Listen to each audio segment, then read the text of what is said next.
Eric and Kouri Richins seemed to be living the perfect little life. The attractive young couple had 3 young boys and were doing very well financially living in Utah. They traveled, had a beautiful home, and spent a lot of family time with the boys. But beneath the exterior, something else was happening. Family members say Eric suspected his wife of trying to poison him, giving him food and drinks laced with poison. Eric got so suspicious that he changed his life insurance and his will to give his money to his sister, who he trusted to take care of the kids. Now, prosecutors say Eric was right. He died in March of 2022, a victim of fentanyl poisoning. After his death, Kouri wrote a book for her children to help them deal with the loss of their father. And just after the release of the book, Kouri was arrested and charged with the murder of Eric.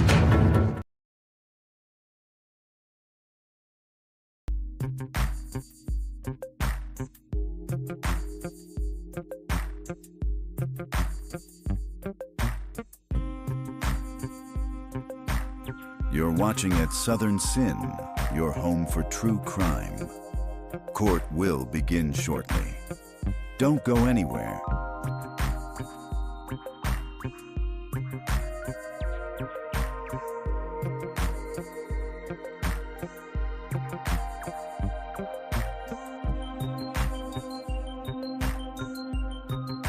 You're watching at Southern Sin, your new home for true crime. Smash that like button now. We'll be right back.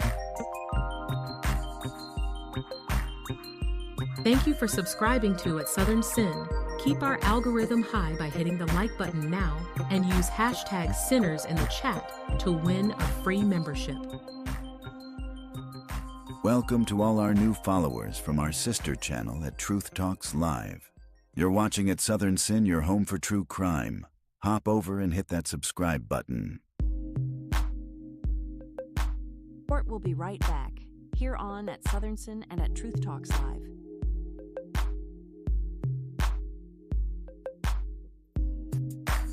Thank you for subscribing to At Southern Sin, your new home for true crime. Hit that Cash App code or become a member today for all new exclusives.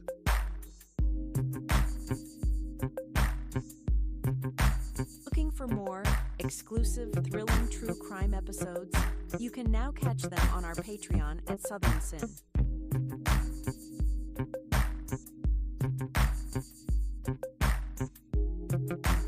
You're watching at Southern Sin, your home for true crime. Court will begin shortly. Don't go anywhere.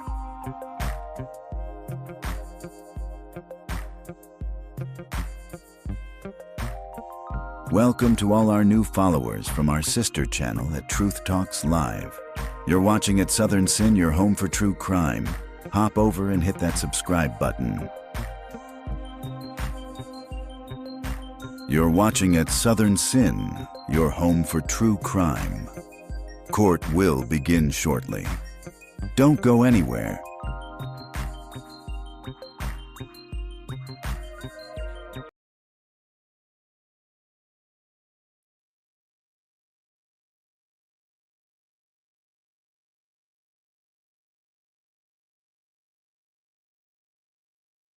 You're watching at Southern Sin, your home for true crime. Court will begin shortly. Don't go anywhere.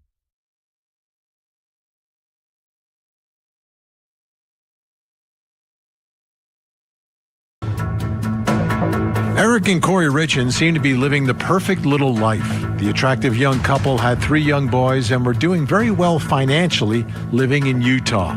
They traveled, had a beautiful home, and spent a lot of family time with the boys. But beneath the exterior, something else was happening.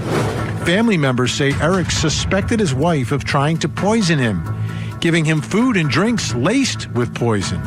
Eric got so suspicious that he changed his life insurance and his will to give his money to his sister, who he trusted to take care of the kids. Now, prosecutors say Eric was right. He died in March of 2022, a victim of fentanyl poisoning. After his death, Kouri wrote a book for her children to help them deal with the loss of their father. And just after the release of the book, Kouri was arrested and charged with the murder of Eric. You're watching at Southern Sin, your new home for true crime. Smash that like button now.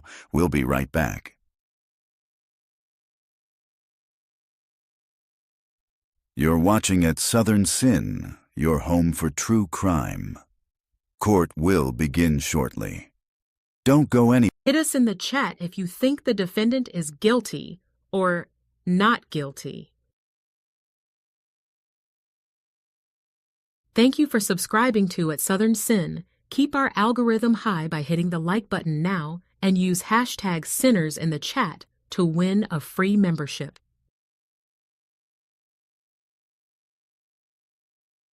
Court will be right back, here on at Southern Sin and at Truth Talks Live.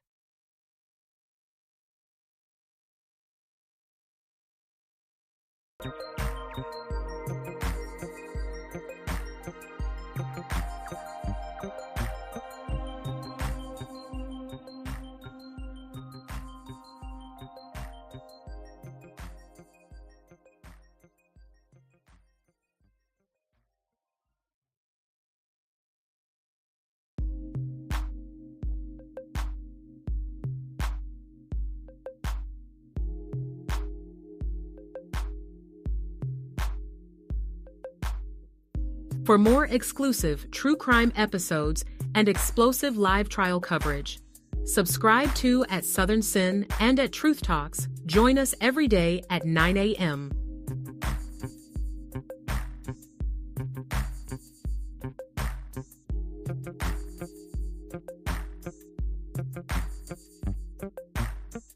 You're watching at Southern Sin, your home for true crime.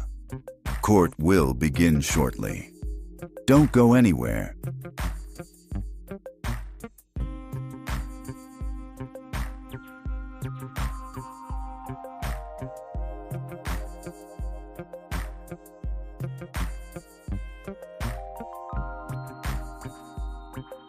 Thank you for subscribing to At Southern Sin, your new home for true crime. Hit that Cash App code or become a member today for all new exclusives.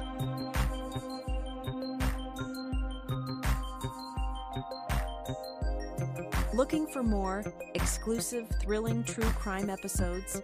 You can now catch them on our Patreon at Southern Sin.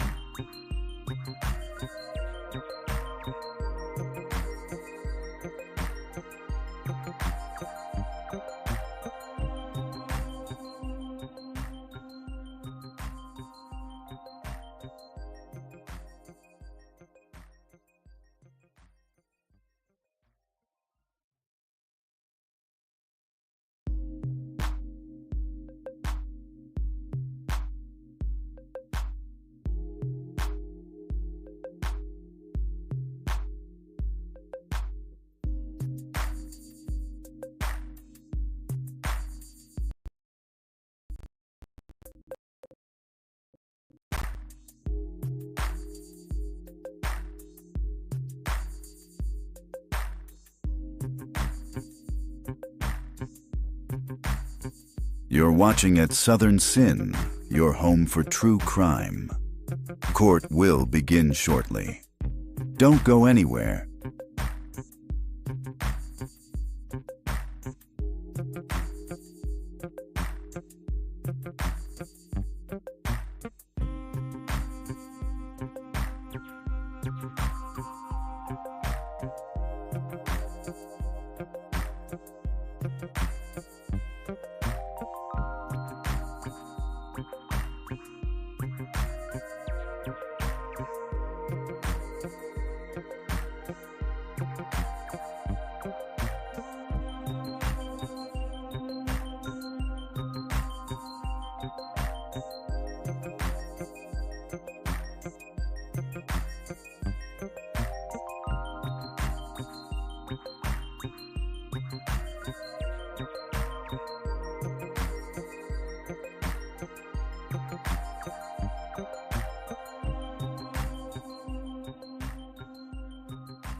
Welcome to all our new followers from our sister channel at Truth Talks Live. You're watching at Southern Sin, your home for true crime. Hop over and hit that subscribe button.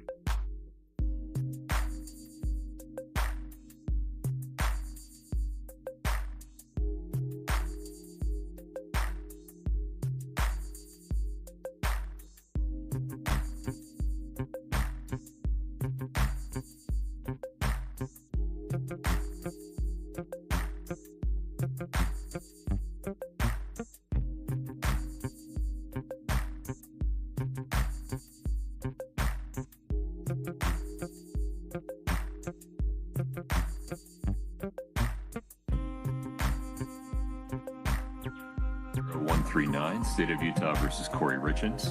Counsel for the state are present. Defense counsel is present with Ms. Richins. Mr. Bloodworth, anything on the record before we proceed? No, Your Honor. Ms. Lewis, Ms. Nestor? No, Your Honor. All right. Greg, do we have all 12? We're missing 2. All right. As soon as we have the final 2 jurors, we can get started. Very good.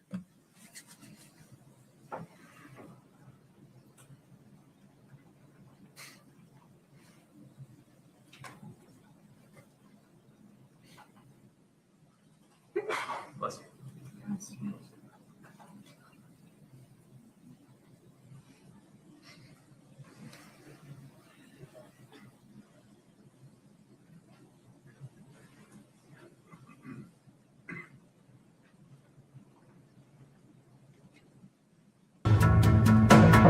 Eric and Kouri Richins seem to be living the perfect little life. The attractive young couple had 3 young boys and were doing very well financially living in Utah. They traveled, had a beautiful home, and spent a lot of family time with the boys. But beneath the exterior, something else was happening. Family members say Eric suspected his wife of trying to poison him, giving him food and drinks laced with poison. Eric got so suspicious that he changed his life insurance and his will to give his money to his sister, who he trusted to take care of the kids. Now, prosecutors say Eric was right. He died in March of 2022, a victim of fentanyl poisoning. After his death, Kouri wrote a book for her children to help them deal with the loss of their father.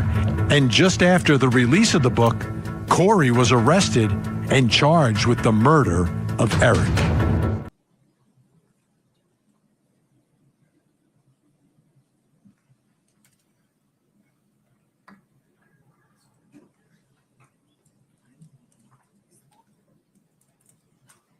You're watching at Southern Sin, your home for true crime. Court will begin shortly.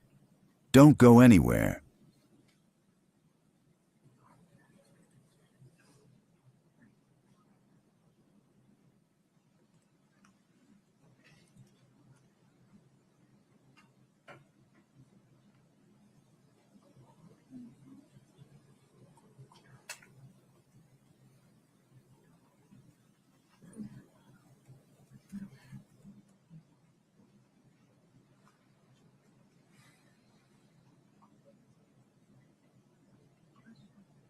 Thank you for subscribing to At Southern Sin. Keep our algorithm high by hitting the like button now and use hashtag Sinners in the chat to win a free membership.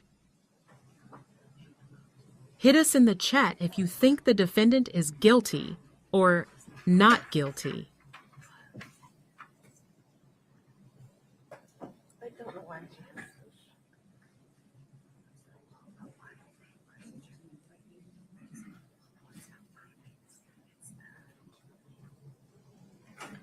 This was your house.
You're watching at Southern Sin, your new home for true crime. Smash that like button now. We'll be right back.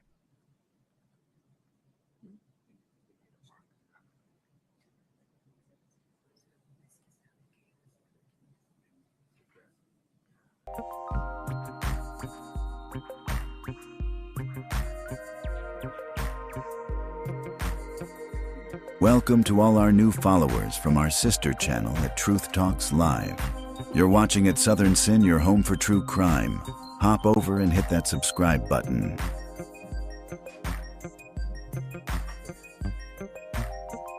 Thank you for subscribing to at Southern Sin, your new home for true crime.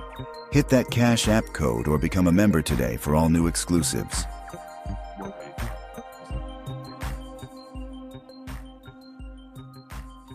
For more exclusive true crime episodes and explosive live trial coverage, subscribe to at Southern Sin and at Truth Talks. Join us every day at 9 a.m.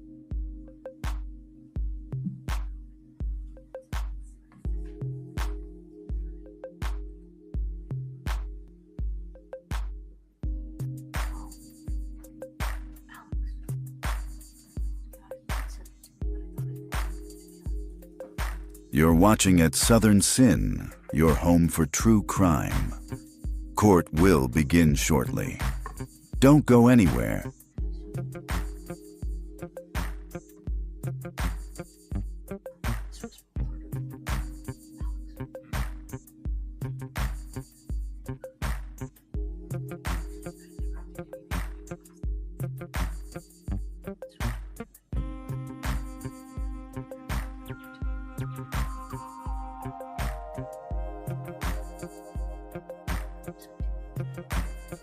You're watching at Southern Sin, your home for true crime. Court will begin shortly. Don't go anywhere.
Thank you for subscribing to at Southern Sin. Keep our algorithm high by hitting the like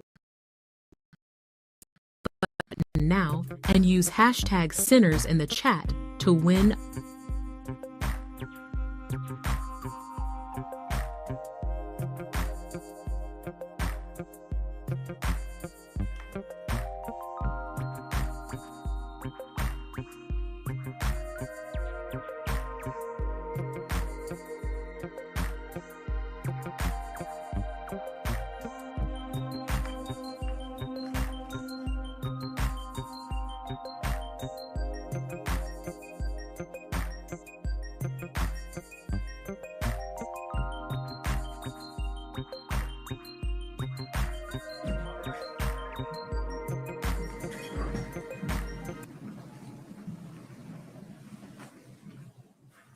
Please have a seat as you come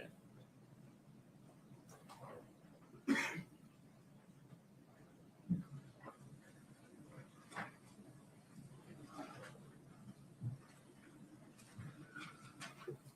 Please have a seat. Ladies and gentlemen, welcome back. We'll now proceed with additional evidence in the state's case in chief. Mr. Bloodworth. Thank you, Your Honor. Your Honor, the state recalls Carmen Lauber. Very good.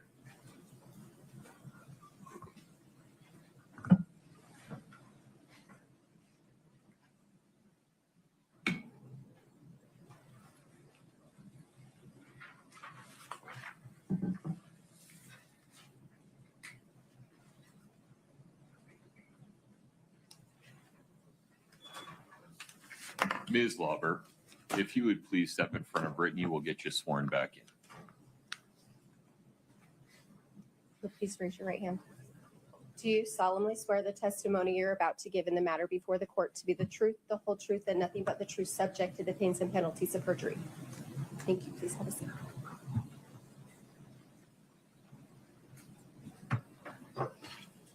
Please have a seat. When you're comfortable, please adjust the mic so it's close.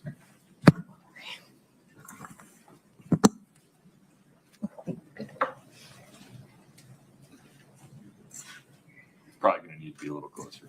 Thank Right you. there. I appreciate that. Sounds good. Mr. Bloodworth, please proceed. Thank you, Your Honor. Good afternoon, ma'am. I understand the defense has some additional questions. Ms. Lewis.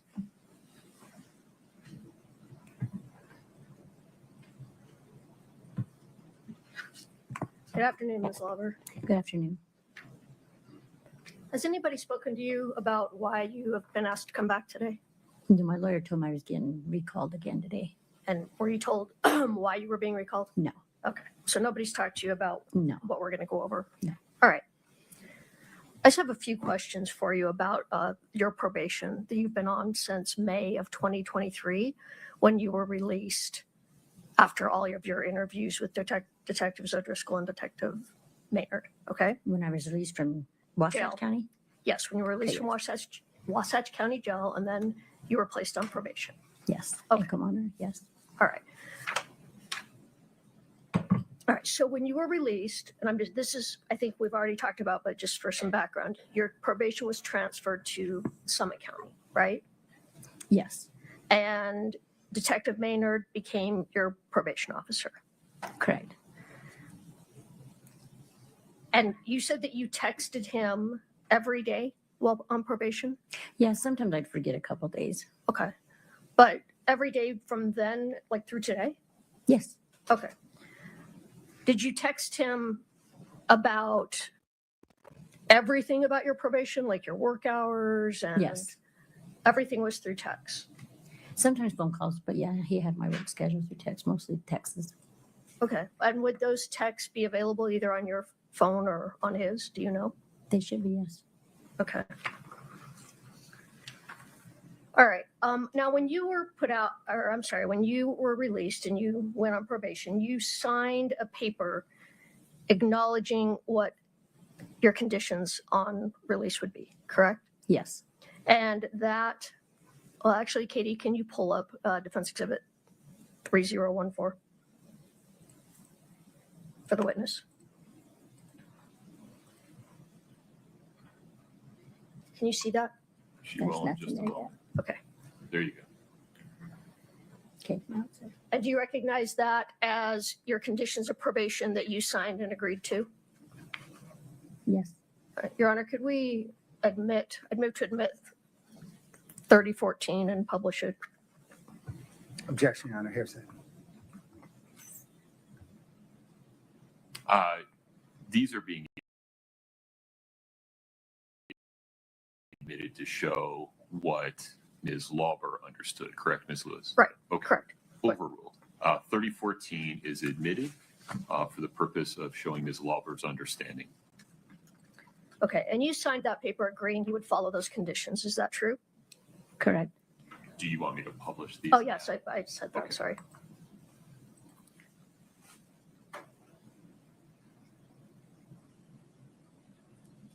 But since May of 23, I mean, you violated these conditions, true? I don't recall what you mean by that. Have you violated any of the conditions that you agreed to since you signed that paper? Which one do you know? You haven't violated any conditions?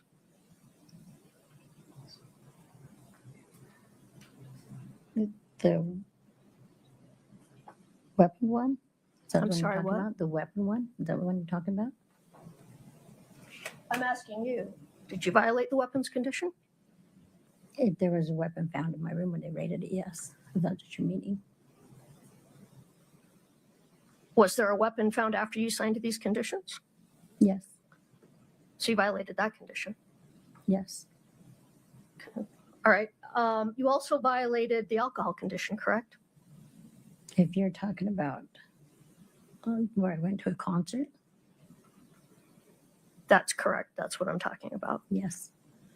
All right. My- So, and that was in November of 2023, correct? I'm not sure. The day of the concert, I went with a bunch of friends. Okay. Could we just show the witness defense exhibit 3010? And actually, you violated in October of 2023. Is that correct?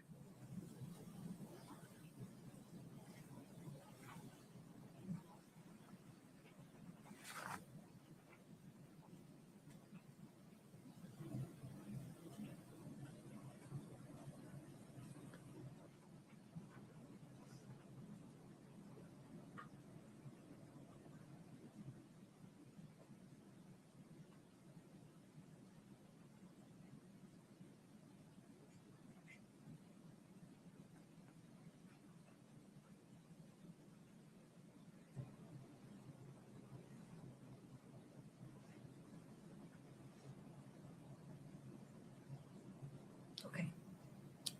I'm sorry. So October of 2023, you violated your alcohol condition, true? I went there with a bunch of friends, and my buddy who bought me the ticket, I asked him if I could pay him back. He said, no, you could just buy the drinks and snacks. All right. And you drank the drinks also. No, I did not. Well, so you were seen at the concert by a detective from the Summit County Police Force, With correct? buying them, yes, correct. And you had alcohol in your hand, correct? Correct. And afterwards, he contacted you, correct? Maynard did, I believe.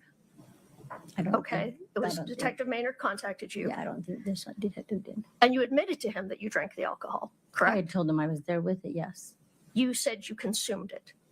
No, I did not. I don't recall the time I consumed it, no. I had bought the snacks and beverages for, Would you look at what's in front of, actually, Your Honor, can we just publish this now? I'd like to admit. for Objection, Your Honor. purposes. I think Not- here's it. Hearsay, yes. Sustained. All right, I want you to take a look with the line that is, Can't read it. thank you, highlighted. I was going to count it, but the line that is highlighted. yes, I see it. And what does that refresh your recollection as to what you told Detective Maynard? No, I don't recall, but if it's there, I guess so. So you did tell Detective Maynard you actually drank alcohol, correct? I don't recall, but if it's there, I guess so. Okay, so if Detective Maynard said that you admitted that to him, that's true. Yes, yeah, All right. he said that, yes. And in fact, you also violated your curfew too, correct? You had a curfew, isn't that true? Let me back up. You had a curfew, correct? Yes, You had to be home every night by 9 p.m. yes. And you violated that also when you went to the concert, correct? I don't recall if I stayed the whole concert. I did not stay the whole concert. I left early. If I So, was home at 9 o'clock, probably not exactly at 9. so you don't admit that you violated your curfew. Yes, I do. You did violate your curfew. Yes, but I Okay. said I did not stay the whole concert. Okay. So the reason that you were discovered in violation is because an officer saw you, correct? Correct. Or no one would have ever known, correct? I'm not too sure. I had an ankle monitor on. They would know where I was at. But they wouldn't know you were drinking. No. No. Mm-mm. Okay, so you just happened to be caught on this occasion, correct? Correct. All right. So then in February of 2024, you wrote a letter to Judge Mabee, who was over your drug court, correct? I don't recall. Okay, could you show Exhibit 3012, thank you. Take a look at that and tell me if that is the letter that you sent to Judge Mabee.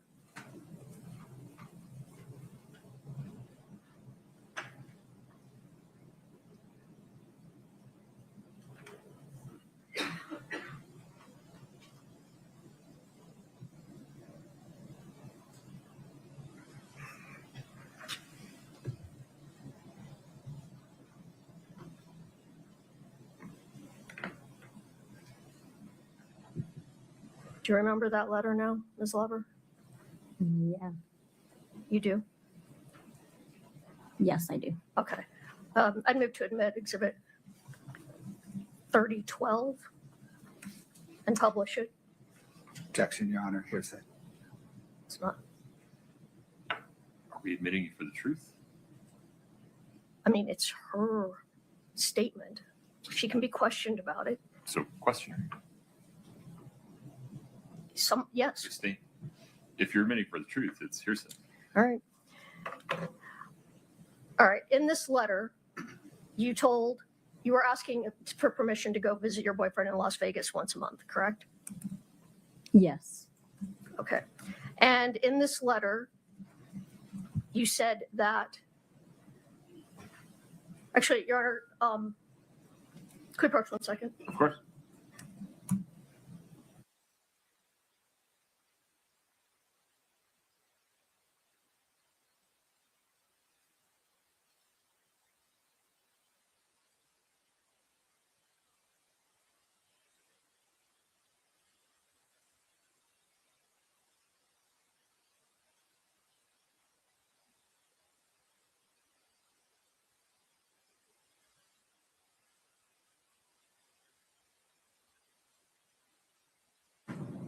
Okay. So you were writing to ask for permission to go. Oh, can you take that down, Katie? I'm sorry. I've got it. To go to Vegas once a month, correct? Yes. And in that letter in February of 24, you said that you have been in 100% full compliance with everything asked of me. So I should be allowed to do this, correct? Yes. But that wasn't true, right? Yes. No. Yes. Yes and no. It was not. Part, It wasn't yes. true that you'd been in No. 100% compliance. So No. what you represented to Judge Mabee in order to get to do something you wanted to do wasn't correct, right? Correct. It was an untrue statement. Yes. All right. If I could just have one moment.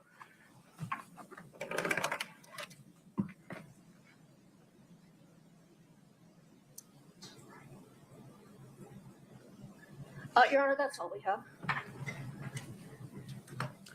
Ms. Law, you just testified to a gun. Do you recall that?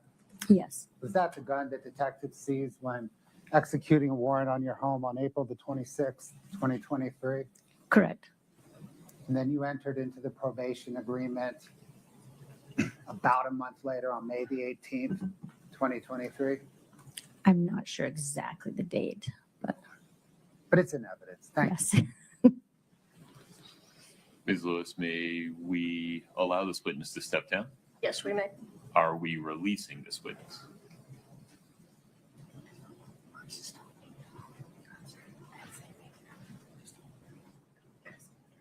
No, we would ask that she just be, the subpoena remain in effect. Okay. But she may leave now. So Ms. Lauber, to be clear, like the last time, you're free to go, but you're still subject to subpoena. You may be called back. Because of that possibility, I need you to not read, watch, or listen to any coverage of this case of any kind. Okay. And do not talk to anybody about your testimony. Okay. Okay, very good. You're free to go. All right. Thank you. Thank you. Mr. Bloodworth. Your Honor, the state calls Detective Jeff O'Driscoll. Detective, let's get you sworn in.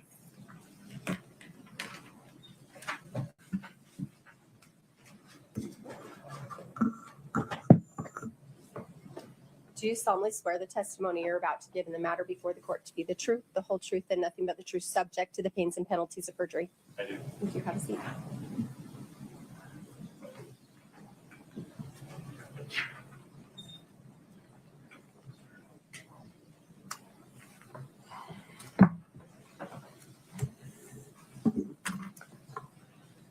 One more time, sir. What is your name? Detective Jeff O'Driscoll, O''D''R''I''SCOLL.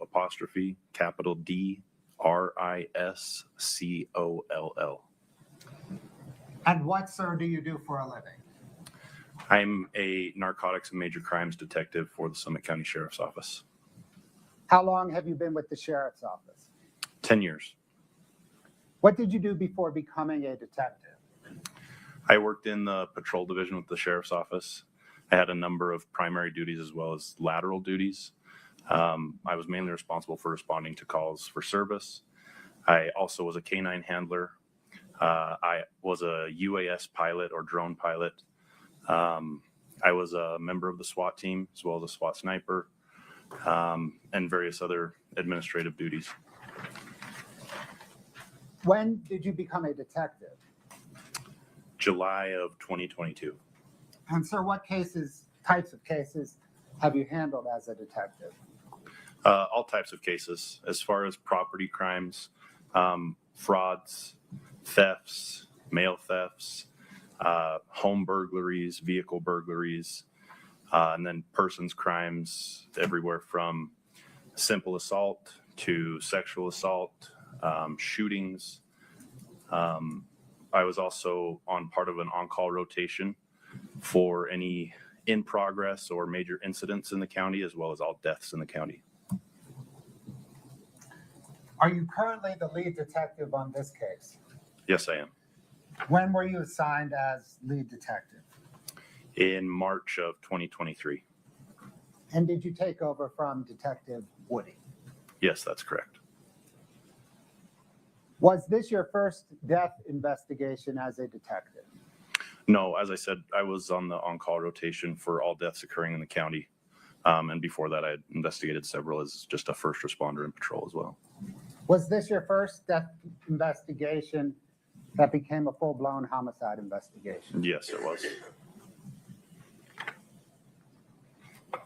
Upon being assigned as lead investigator in this case, how did you approach your investigation? I had limited information when I first came onto the case. I didn't know all the facts and details about the case, but I knew some of the information, particularly the results from the autopsy, as well as the tox results from the medical examiner's office. So I knew that Eric had died of a fentanyl intoxication, and that there was fentanyl in both his blood and his gastric content.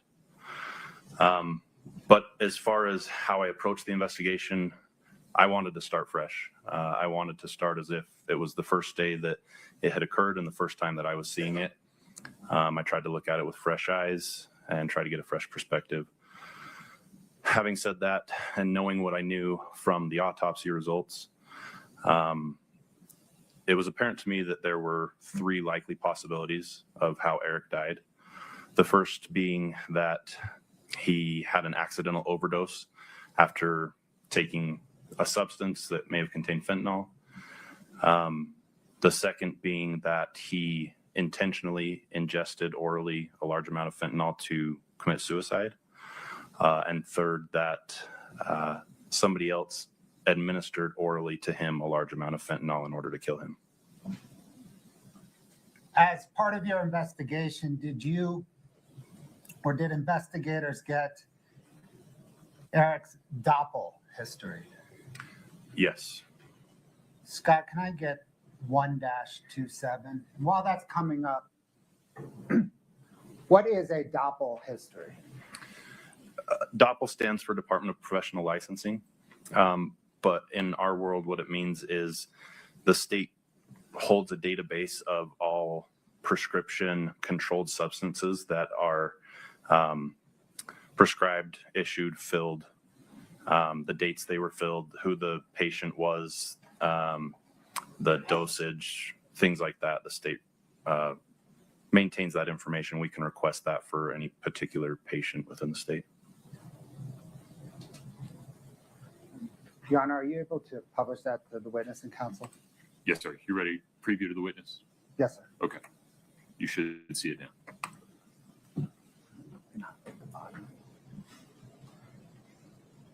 Is this the Doppel history that investigators requested? Yes. Your Honor, can we publish? Any objection, counsel? No objection. He's moving to admit it. So move to admit.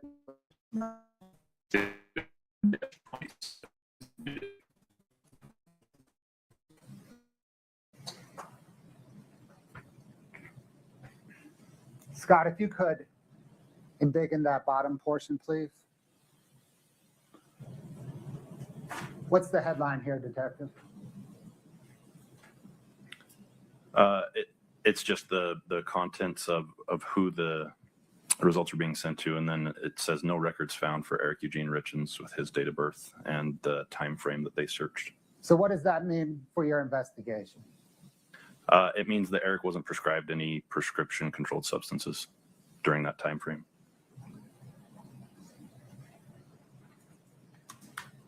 Did investigators search Eric's phone for evidence of THC gummy use? Yes. Did investigators discover 2 text messages between Kouri and Eric Richins regarding THC gummy use? Yes, those messages were recovered from Eric's cell phone. Scott, can I get 2-118D, please? Is this an accurate depiction of a November 20th, 2021 text exchange between Kouri and Eric Richins? Yes, it is.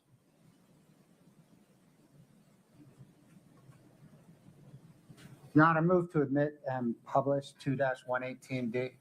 No objection. 2-118D is admitted and now published.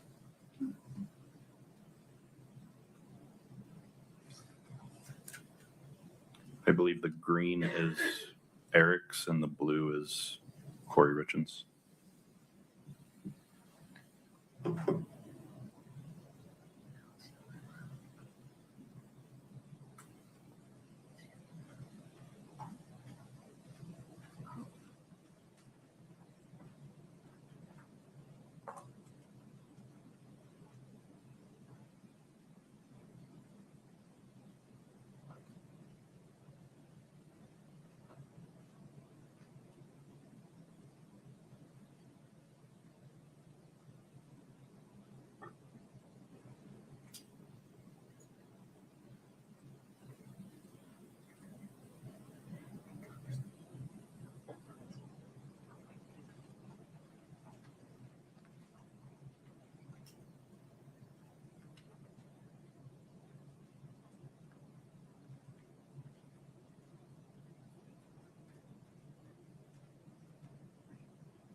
Scott, 2-119D, please.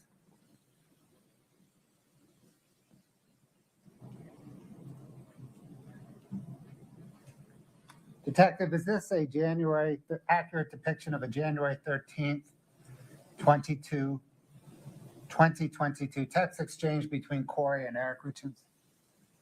Yes, and again, I believe it's the green that is Eric speaking and the blue that is Kouri Richins speaking. Your Honor, say moves to admit and publish. No objection. States 2-119D is admitted.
Hit us in the chat if you think the defendant is guilty or not Detective, are guilty. you familiar with a children's book entitled Are You With Me that Kouri Richins purportedly authored to help children deal with the loss of a parent? Yes, I am. How did you first come familiar with it? Your Honor, we just want to renew our previous objections to this line of questioning. Court stands on its prior ruling. Please Sir, how did you first become familiar with it? Another one of the investigators from the sheriff's office shared a link with me to a story by Good Things Utah, a local news channel. And I viewed an interview there between Ms. Richins and reporters. Scott, can I get 8-21 Sierra, please?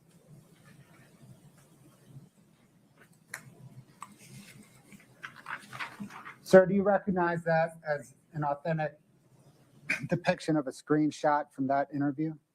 Yes. Your Honor, the state moves to admit and publish 8-21S. Your Honor, we renew our 401 and 403 objections. Overruled. 8-21, did I get the number right? 8-21S is admitted and published.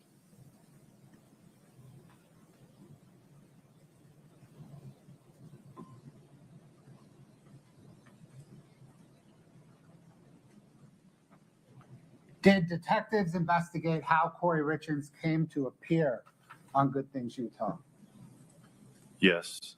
A subpoena was sent to ABC Utah news station to get that information, and part of their production. They produced some emails between Ms. Richins and the production team. It appeared that they had some kind of standardized form that anyone could fill out to requesting to be on the show, and it looked like Ms. Richins had filled that out and they were communicating about the results. Scott, can I get 2-115?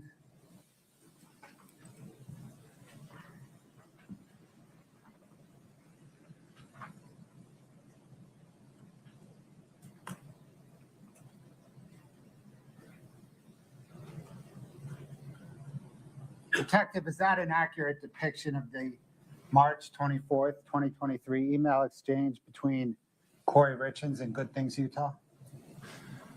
Yeah, I believe it began on March 24th. There's various dates on when emails were sent back and forth, but yes. Your Honor, the state moves to admit and publish 2-115. Object to 401, 403, and hearsay, Your Honor. 401 and 403 overruled. With respect to hearsay, there are portions of this were authored by Kouri Richins, other portions authored by people other than Kouri Richins, correct? That is correct. And the portions other than Kouri Richins are offered for their effect on Kouri Richins. Very good. Ladies and gentlemen of the jury, to the extent that State's Exhibit 2-115 includes statements authored by Kouri Richins, you may consider those statements for the truth or for any purpose. To the extent they include statements written by someone other than Kouri Richins, you cannot consider those statements for the truth.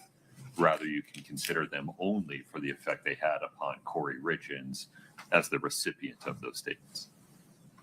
Published 2-115. Yes, Your Honor, please. Very good. 2-115 is admitted and published. I think it starts from the bottom up.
In addition to Good Things Utah, are you familiar with Kouri Richins promoting the book on KPCW radio?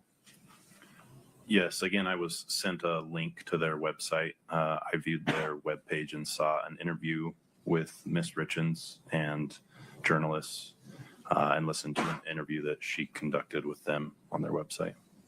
Scott, 8-37, please.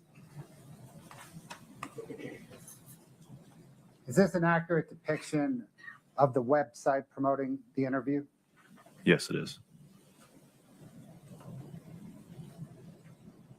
Is it dated April the 12th, 2023? Yes. Your Honor, the state moves to admit and publish 8-37. Object 401, 403, and hearsay, Your Honor, and authenticity.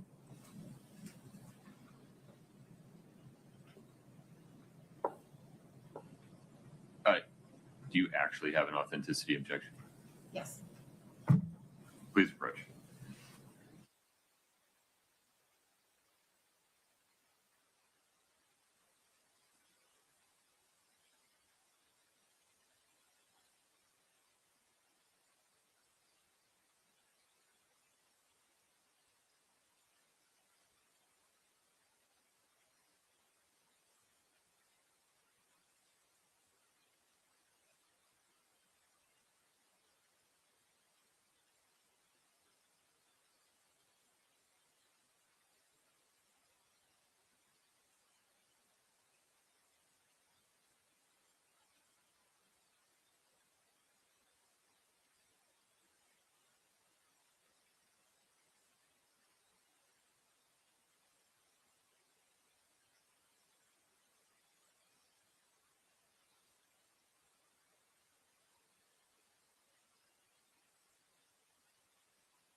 Scott, would you redact all text below the photograph, please?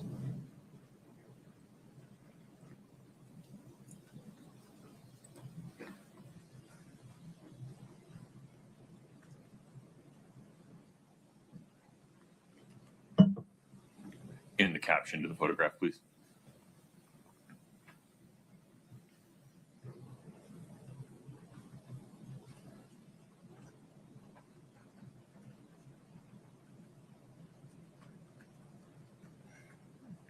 No, I'm sorry, not the headline, the caption of the photograph. Oh.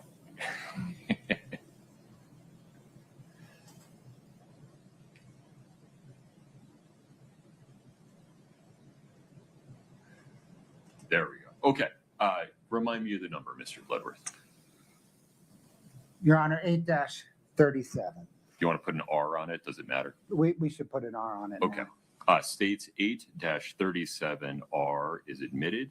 Defendant's objections thereto are overruled. Ready to publish? Yes, please. Okay.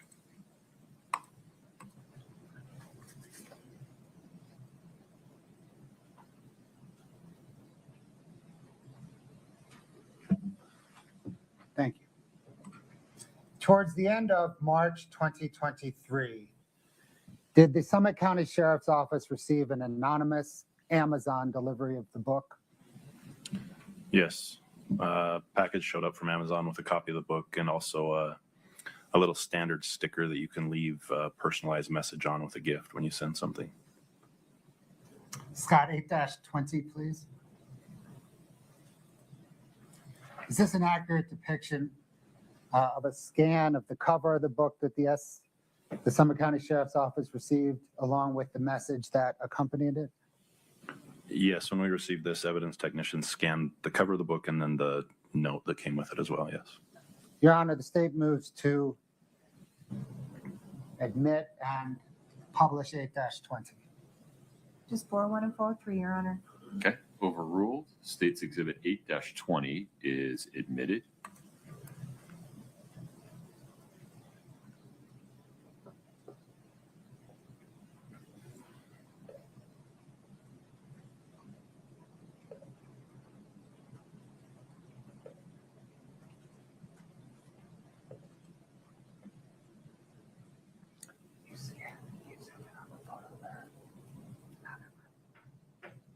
Thank you.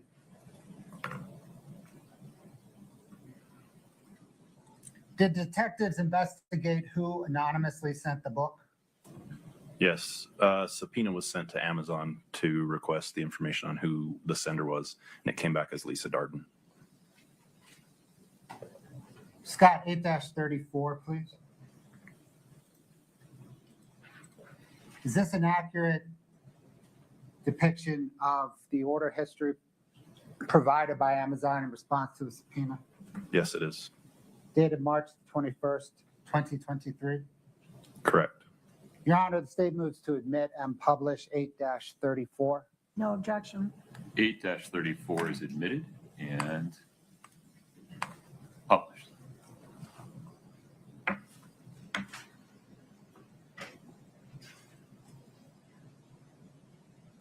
Detective is Lisa Darden, Kouri Darden's mother. Yes, she is.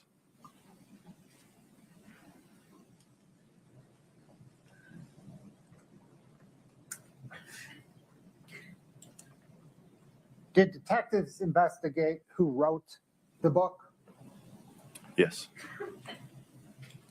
Who wrote the book? Objection 401, 403, and hearsay. Overruled. Go ahead.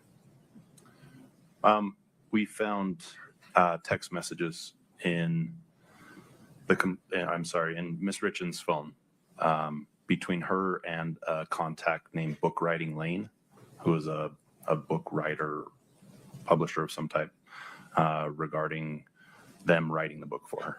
Are they a ghostwriter? Yeah. Scott, 2-121, please.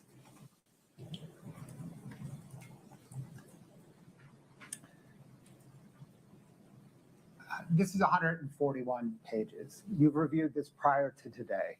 Is this an accurate depiction of those text messages between Kouri Richins and Book Writing Lane? Yes, this is a depiction of part of them. Mr. Bloodworth, would you approach for one moment?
Detective O'Driscoll, are the bubbles in green Kouri Richins and the bubbles in blue Book Writing Lane?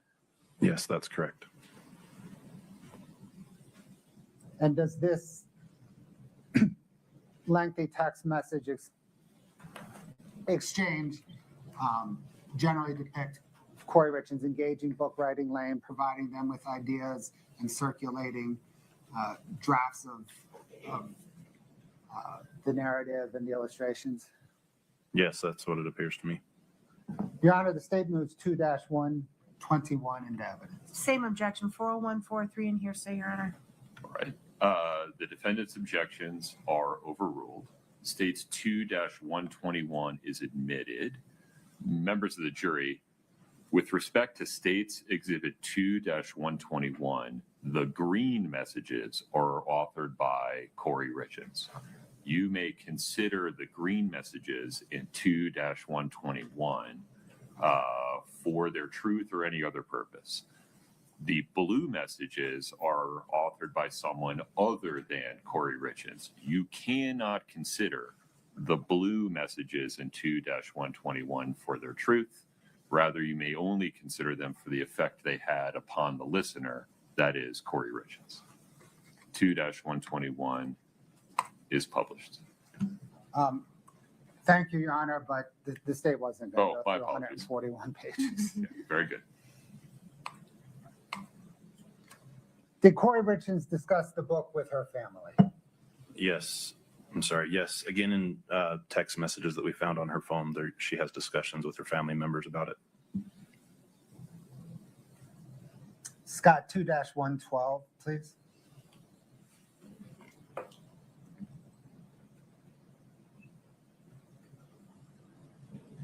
Is this a February 28th, 2023 text exchange between Kouri Richins and her brother DJ?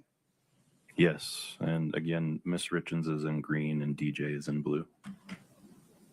Is this an accurate depiction? Yes.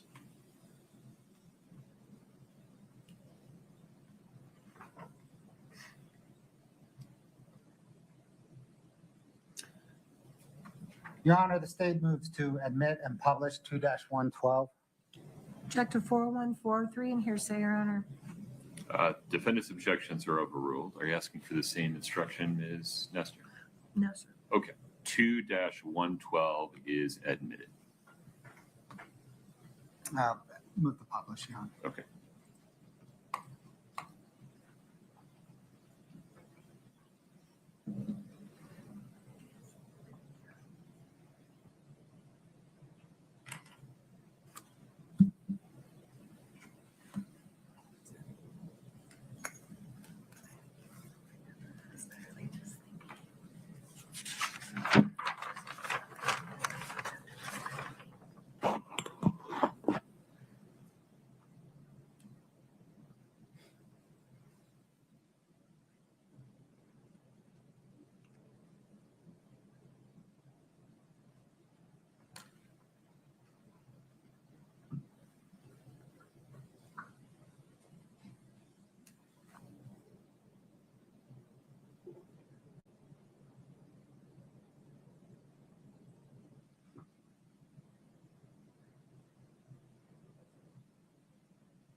Scott 2-113, please.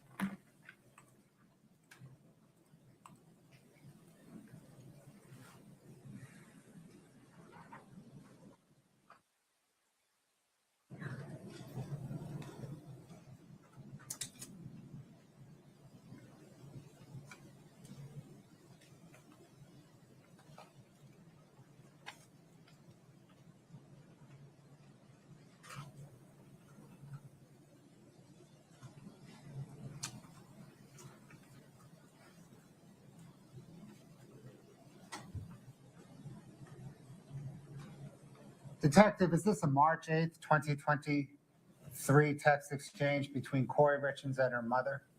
Yes. Is Kouri Richins in green and her mother in blue? Yes. Is this an authentic depiction? Yes, it is. Your Honor, the state moves 2-113 into evidence and to publish. Objection 4143 and hearsay. We don't need the instruction. Defendant's objections are overruled. 2-113 is admitted.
Scott 2-114, please.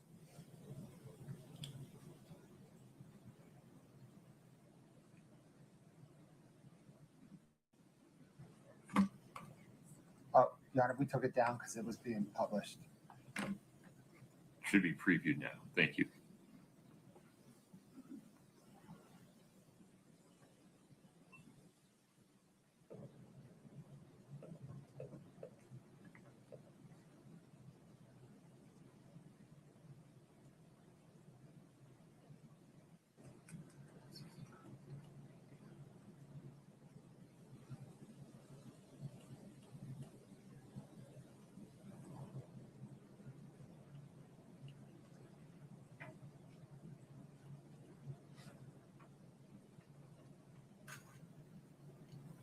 Sir, is this a March 22nd, 2023 text exchange between Kouri Richins and her brother DJ?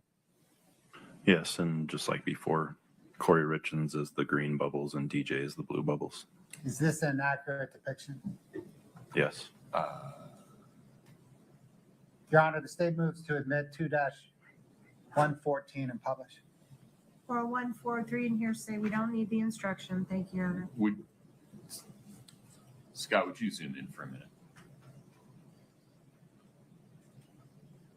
Understood. I misread it. Okay. Zoom back out so I can see the number. My apologies. Defendant's objections to states 2-114 are overruled. 2-114 is admitted and published.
Your Honor, may we approach on a legal issue? Of course.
You're watching at Southern Sin, your new home for true crime. Smash that like button now.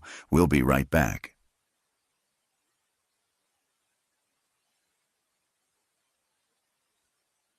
Court is on a short break. Don't go anywhere. The action will be right back on at Southern Sin.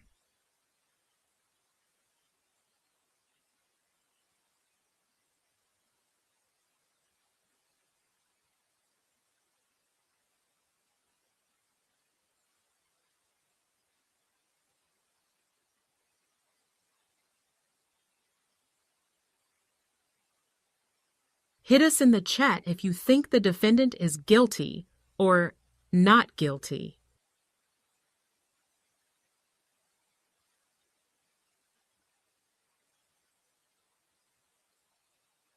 For more exclusive true crime episodes and explosive Folks, a live short trial restroom break, coverage, please. subscribe to at Please Southern rise for the Sin jury. and at Truth Talks. Join us every day at 9 a.m. Court is on a short break. Don't go anywhere. The action will be right back on at Southern Sin.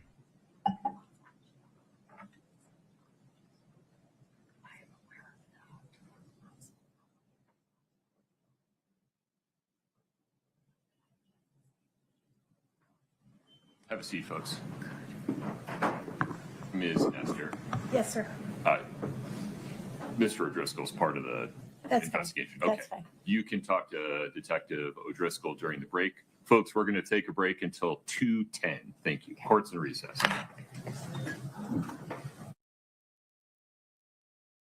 Court is on a short break.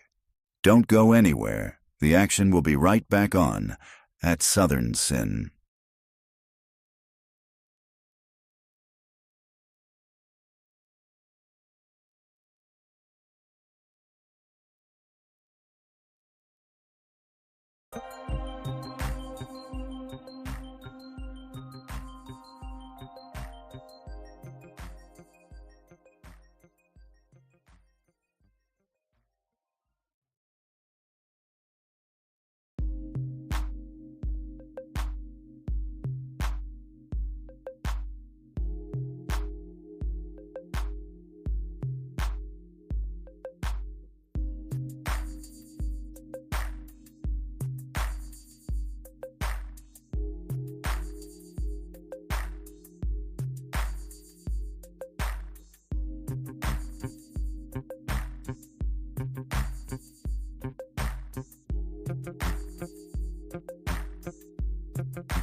You're watching at Southern Sin, your home for true crime.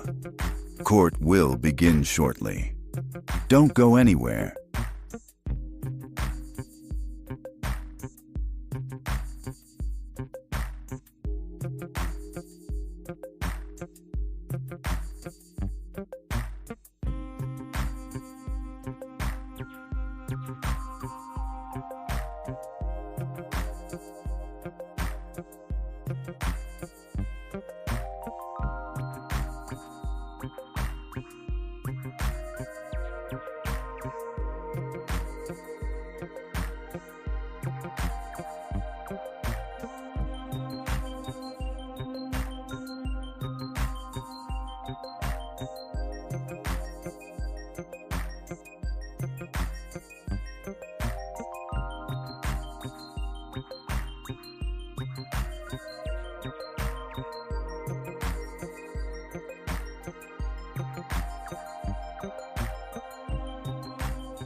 231-500-139.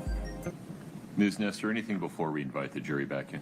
Your Honor. You're Mr. watching at Bloodworth. Southern Sin, No, Your Honor. your new home for true crime. Smash that like button now. We'll be right back.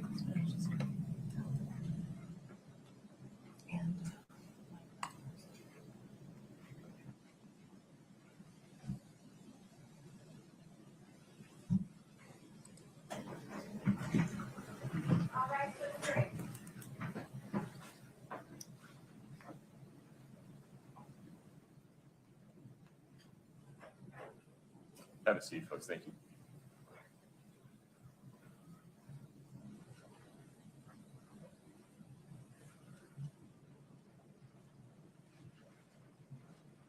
All right, have a seat.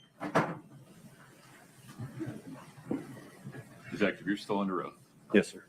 Mr. Bloodworth, please proceed. Detective, did your investigation eventually lead you to Carmen Lauber? Yes, it did. How? This is a bit of a long-winded answer, so I'll try to just go step by step. We had the information from the autopsy, the tox results, as I mentioned. We had just gotten the downloads from Miss Richins and Eric's phones, and we're starting to go through them. We started comparing what was in the phones with phone billing records for their carriers. We found discrepancies between what was in the phone billing records and what was actually in Miss Richins' phone as far as call logs and text messages.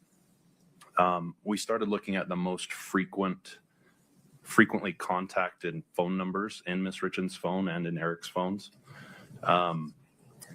We found that there were a high number of communications between Miss Richins and the phone number for Carmen Lauber.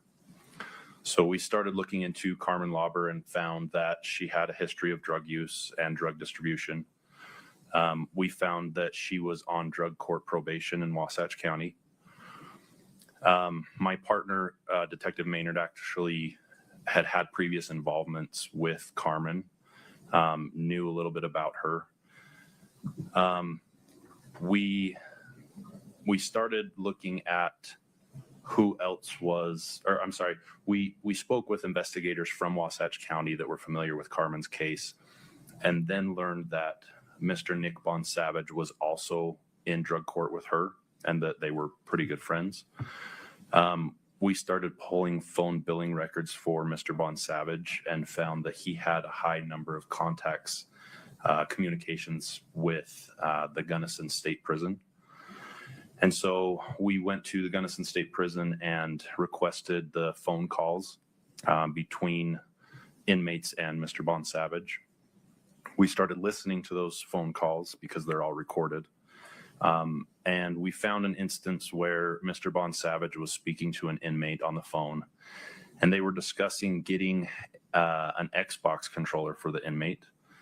And he said, either you buy it or have Carmen buy it and I'll pay you back. Nick said something to the effect of, no, I can't have Carmen do it. I just tried to give her money the other day, and she told me that she had just made a bunch of money selling illicit street drugs. So that obviously, and that phone call took place on March 4th, the day that Eric died. So that gave us more reason to look into Carmen Lauber. We started surveilling her. As part of our investigation into her, we collected the trash from her home.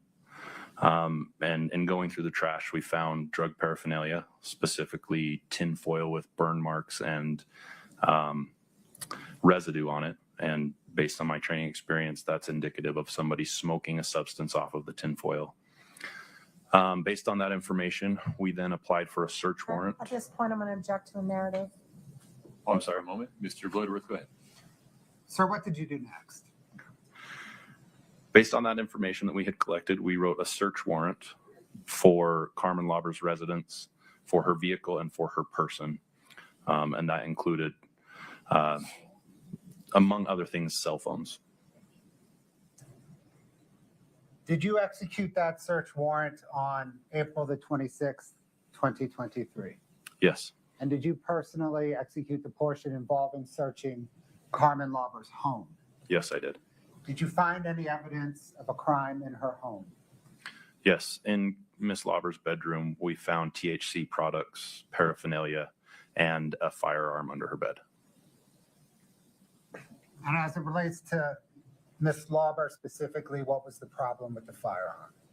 She was a convicted felon, and by state statute, she's not allowed to be in possession of a firearm. When searching Carmen Lauber's room, did you also find a newspaper clipping of Eric Richins' obituary? Yes. Scott, can I get 8-15 split screened with 8-16, please?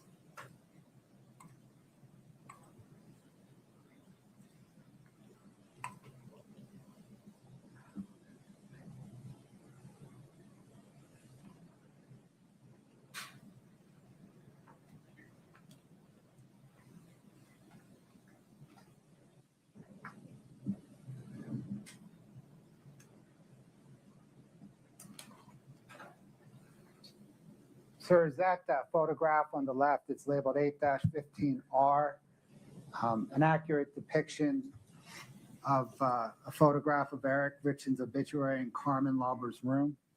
Yes, it is. Is 8-16R, the photograph on the right, an accurate depiction just of the same obituary, but just a closer view? Yeah, zoomed in from the original, correct. Your Honor, the state moves to admit and publish 8-15 and 8-15R and 8-16R. No objection. 815R and 816R are admitted.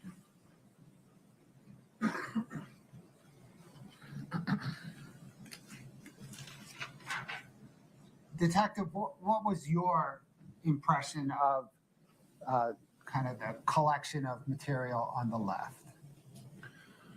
Based on knowing that Carmen was in drug court and knowing a little bit about that, how that program works, it seems like she had all of these inspirational quotes that helped motivate her through her progression in drug court. And amongst them were photos of her loved ones, her family, and then amongst all of that was Eric Richins' obituary. Dead center, wasn't it? Yep, right in the middle of the mirror.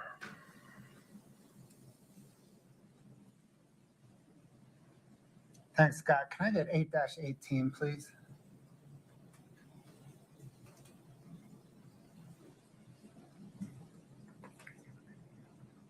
Detective, is this an accurate depiction of a photograph of a C&E hat that you found in Carmen Lauber's room?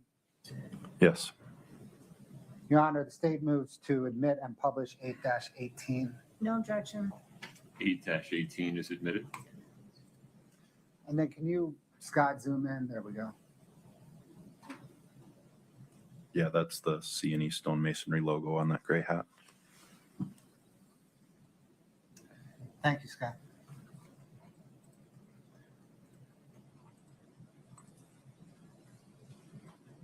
Simultaneous with your search of Carmen Lauber's home, did another deputy stop Carmen Lauber while she was driving?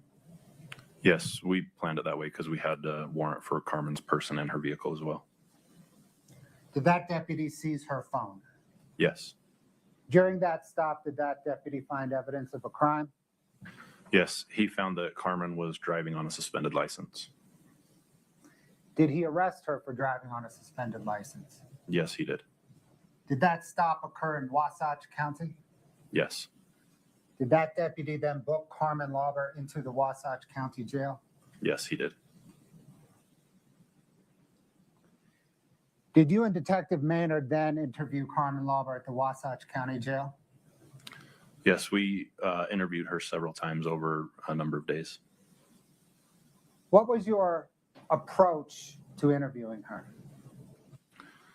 So as I said before, my partner, Detective Maynard, had previous involvement and knowledge of Carmen Lauber. He knew that she had a history of self-preservation and offering information in exchange for help with her charges. So we knew that going into it. But on top of that, after serving the warrant on her home and being in her bedroom, finding Eric's obituary, it was apparent to me that she probably had some level of guilt or concern over her possible involvement in Eric's death. Object to speculation and move to strike and non-responsive. All of it or just parts? Just the last part. Okay. Can you be specific about the content of the last part you're moving to strike? How he assumed Carmen felt by what he saw. Okay. That part is struck as speculation. Take it from there, Mr. Bloodworth. Your Honor, can I argue that? Yeah, why don't you go approach?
Ladies and gentlemen of the jury, I misunderstood Ms. Nestor's objection. My granting of the motion to strike was incorrect. You may consider Detective O'Driscoll's testimony, give it whatever weight you see fit.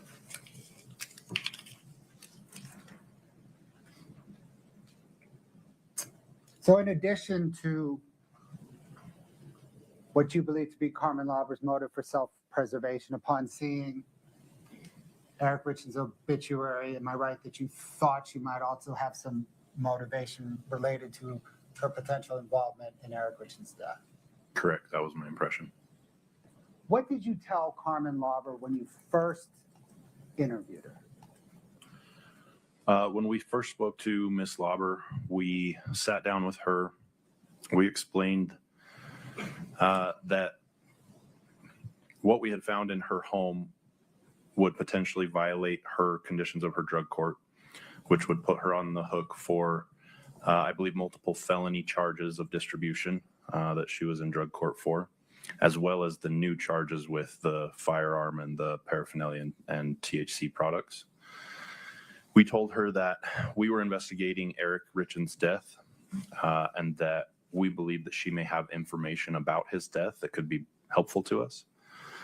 And we told her that if she was willing to speak to us about any information she might know, that we could help her with her charges in Wasatch County, as well as the new charges from the execution of the search warrant. Did you then immediately question her? No, we didn't ask her any questions at that time. We told her that this was the situation. We wanted her to think on whether or not she wanted to participate in our proposal, in talking with us, and then we let her sit and think on it for a few days. How many times have you interviewed drug dealers? Dozens, if not over 100 times. Was anything about interviewing Carmen Lauber more difficult than interviewing most drug dealers? Yes, there was more time that had elapsed since the incident that we were talking to her about than what is typical for our interviews. So she had trouble with memory, remembering details of what had happened. And then again, what I spoke about earlier, she had a history of self-preservation. So she tended to minimize her involvement and hold back as much as she could, which is typical of drug dealers that we talk to. They won't give you any more than they have to until they feel like they need to. Did Carmen Lauber initially inform you that she bought drugs for Kouri Richins? Not initially. Like I said, she very much minimized her involvement. When she first started talking about it, she said, there's a little bit that I know, and I want to help you with the little bit that I know. But then as we asked her more questions and got more into it, she was more forthcoming with the information that she had, and ultimately told us that Miss Richins had contacted her to ask her for pain pills. And did she ultimately tell you that she bought drugs on Kouri Richins' behalf from Susan Kohler and from a friend of Nicole Cummings named Robert Crozier? Yes. Did she appear that she wanted to cooperate but was having difficulty remembering timeline and details regarding the drug transaction? Object to leading. Overruled. Not only did it appear that way, but she was explicit in saying that several times, that she was having difficulty remember but wanted to help with what she could. At various points during your interview, did you provide Kouri Richins with information to jog her memory? I believe you meant Carmen Lauber. You said I'm Kouri sorry, Richins. Carmen Lauber. Yes, we provided content from her phone. We provided her with phone billing records that had timestamps that helped us establish a timeline. We showed her maps. We showed her property records. Anything that we could find that would mostly help us establish a timeline and order of events. Did you stress to Carmen Lauber that she needed to be truthful? Yeah, several times we told her that we didn't want her to try to make things up, that only tell us what she remembered and only tell us what was truthful. And then we also stressed that we needed a great deal of detail in the things that she was telling us, not vague comments. Did you tell her that you did not want her to speculate on anything? More leading. Object. Overruled. Yes, I believe there are multiple instances in the transcripts and the videos that show when we said, don't try to guess at what we're asking you. Only tell us what you can remember. Did you stress to Carmen Lauber that you needed to corroborate any information that she provided? Yes, we were explicit in telling her that any kind of immunity or assistance or help that she would get from prosecutor's office would be dependent on not just her telling us what she knew, but giving us information that would allow us to corroborate that information. And did you stress to her that you needed details, in particular, details to corroborate the information? Object to leading. Overruled. Yes, and that discussion got deeper and deeper the more we talked to her. We kept stressing we need more detail. These are the type of details that we need, and it just kept going from there. Did you and/or Detective Maynard interview Carmen Lauber 6 times between April the 27th, 2023, and May the 13th, 2023? Yes, I wasn't there for every single one, but either myself or Detective Maynard was. Yes.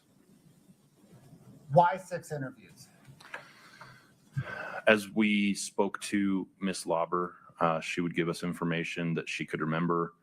We would take that information back and work on corroborating it with other evidence, phone records, other details from other witnesses. And then we would go back. We would ask her more questions, try to get more information, more details. It was just a step-by-step iterative process that took several days until we felt like we had the complete picture of what her involvement was. Did those interviews total about 10 hours? I believe so, yes. Were they audio and video recorded? Yes. Have you reviewed transcripts of those interviews? Yes, I have. Do those transcripts total about 900 pages? Yes, I believe so. Did you listen to defense counsel's cross-examination of Carmen Lauber regarding your and Detective Maynard's interviews? I did. Did you observe how defense picked certain sentences throughout the 900 pages? Yes. In the full context of the interviews, do you believe that those few sentences fairly and accurately depicted the tone and tenor of your interview? Object, Your Honor. What's the basis of the objection? He's trying to make impeachment sound improper, and it's totally not improper. It is. Don't make speaking objections. Are you objecting to the form of the question? Yes. What is the objection to the form of the question? Your Honor, we object to the form of the question on the grounds that it is seeking a legal conclusion, on the grounds that it is leading, and on the grounds that it is calling for speculation. Overruled. Go ahead, Detective. No, I don't feel like those segments that they picked out at all represented our interviews with Carmen. Do you think that those segments without context are misleading? Object to leading. Overruled. You may answer. Yes, I believe they're misleading. One of those segments said, or quoted you saying that you needed details to ensure that Kouri Richins will get convicted of murder, and that shortly thereafter Carmen Lauber asked for blueprints. What was the context of that discussion? So as I said before, when we were discussing with Carmen, it was very slow moving at first. And we were trying to emphasize to her the level of detail that we needed to be able to offer her something from the prosecution's office for her cooperation. And part of that emphasis was trying to describe to her the level of detail that would be needed in a courtroom. And it was probably poor choice of words in hindsight. But that was what we were stressing, is the type of information that is acceptable to be used in a court.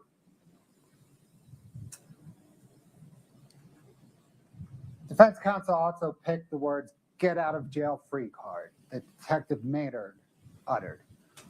What was the context of "get out of jail free" card?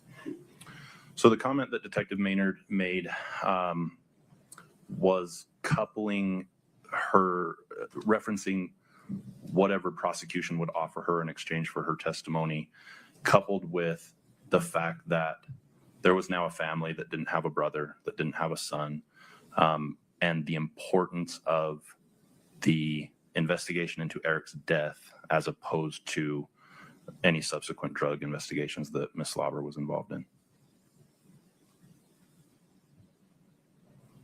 Defense counsel also picked the words from Carmen Lauber. Can you guys write it down and I will sign it? What was that context? We were trying to get Carmen to complete a written statement to go along with the scattered information that we had been receiving through our interview process so that we could establish a more chronological timeline. And she was expressing concerns about not wanting to be writing things down in front of other inmates in the cell block. So she wanted us to write it down instead. And what did you say? We said, no, that's not the way it works. Scott, can I get, please, 8-58R?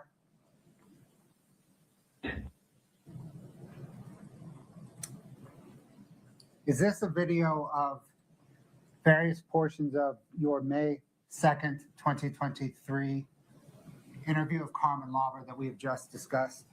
Yes, it is. Your Honor, the state moves to publish 8-58R. Just the ones we've already discussed, the objections, Your Honor.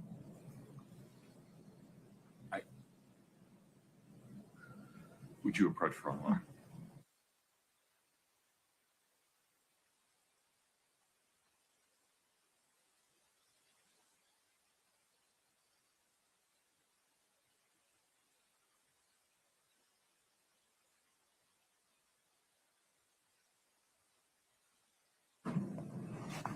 Uh, 8-58R, as ruled on by the court on the record, is admitted. Your Honor, can I just make 8-58, D for demonstrative, R for redacted, DR. 8-58DR.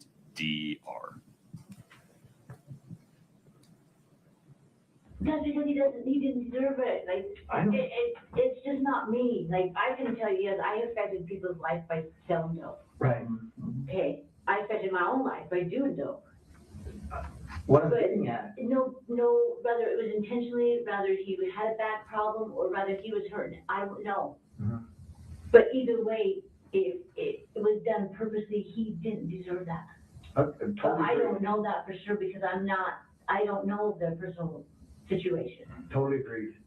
So I would never do that ever to anybody. I'm saying that we're gonna need you to really settle down and maybe take I a mean, pad and paper Even if I get and try to out write out. tomorrow, some whatever, if we details. meet again, I can go Well, through we're gonna whatever. talk about that too. If I need to go through whatever I need to go through and figure it out. But you know what I'm saying? These details that you're giving us are kind of hazy. That's because they're to me. And it's common for people to try to kind of minimize their own involvement, but we're not interested in smacking you with this. But this, at the end of the day, it was the reason we're here. This is a Like, I don't know if I this should is a reach out to homicide Susan Kohler and say, hey, do you know about approximately the time when I got those pills from you? I don't know if she's going to. Probably not a good idea. But I'm just saying, we're gonna need you to kind of settle down and think about details and timelines. Because we understand that you weren't a part of, conspiring with Yeah. Kouri. That the details about everything we've been talking about are gonna be important. Right. The homicide investigation. Oh, that's not good word. Yeah, it is. That is. It's something that like none of us are used to, right? We don't do it that often. It's pretty crazy for us too. Yeah. Not just you to think about, like, it's crazy. Yeah, yeah. So right now, we're in a good place to where we've got the information that we were hoping you had and needed from you, right? But there's a difference between us knowing and understanding what happened and us being able to present that to prosecutors who have to present it to a courtroom, who have to present it to a jury, right? That has to be way more detailed down the line the further it gets into the system, the process. Right. Okay, so that's what we need your help with at this point, is nailing down all those details. And like Eric said, if that means we have you fill out something in writing and, oh shoot, that's not how it happened, scratch it out, rewrite it, whatever you need to do, right? Write down something as far as you remember it right now, and then we can work on the details as we continue to talk about it, as we check phone records, as we, do all of our part, our side to corroborate what you're saying, right?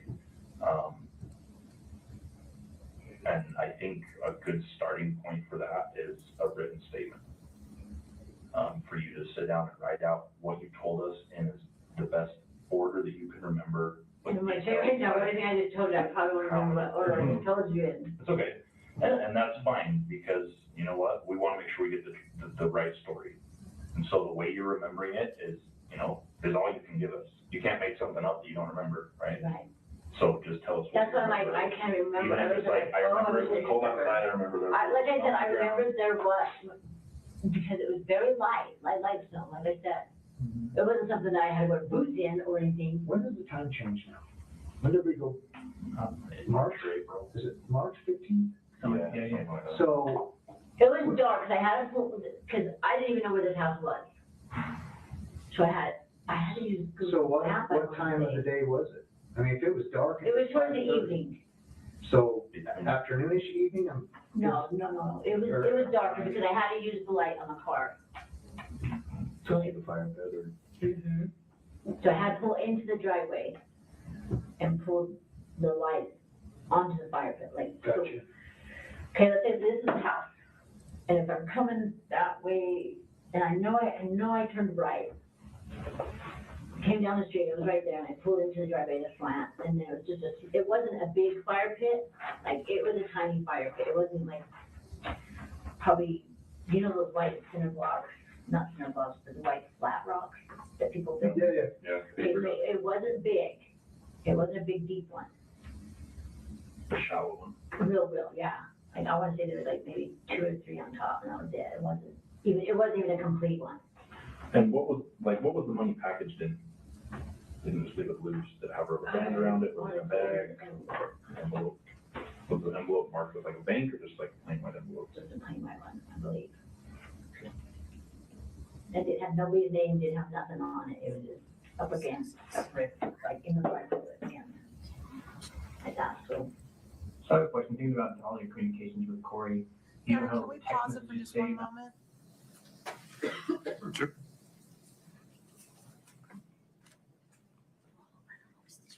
Ms. Lewis, if you'd approach.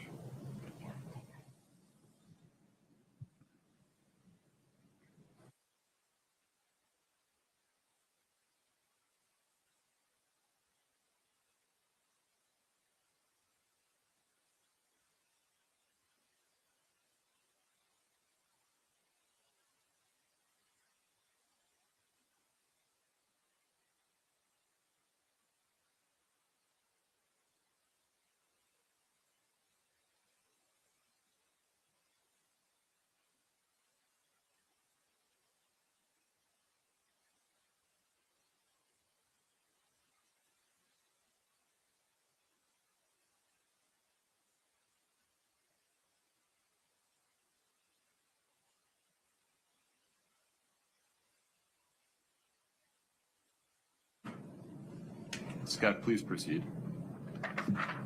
On the phone, maybe in a cloud, maybe anything like that?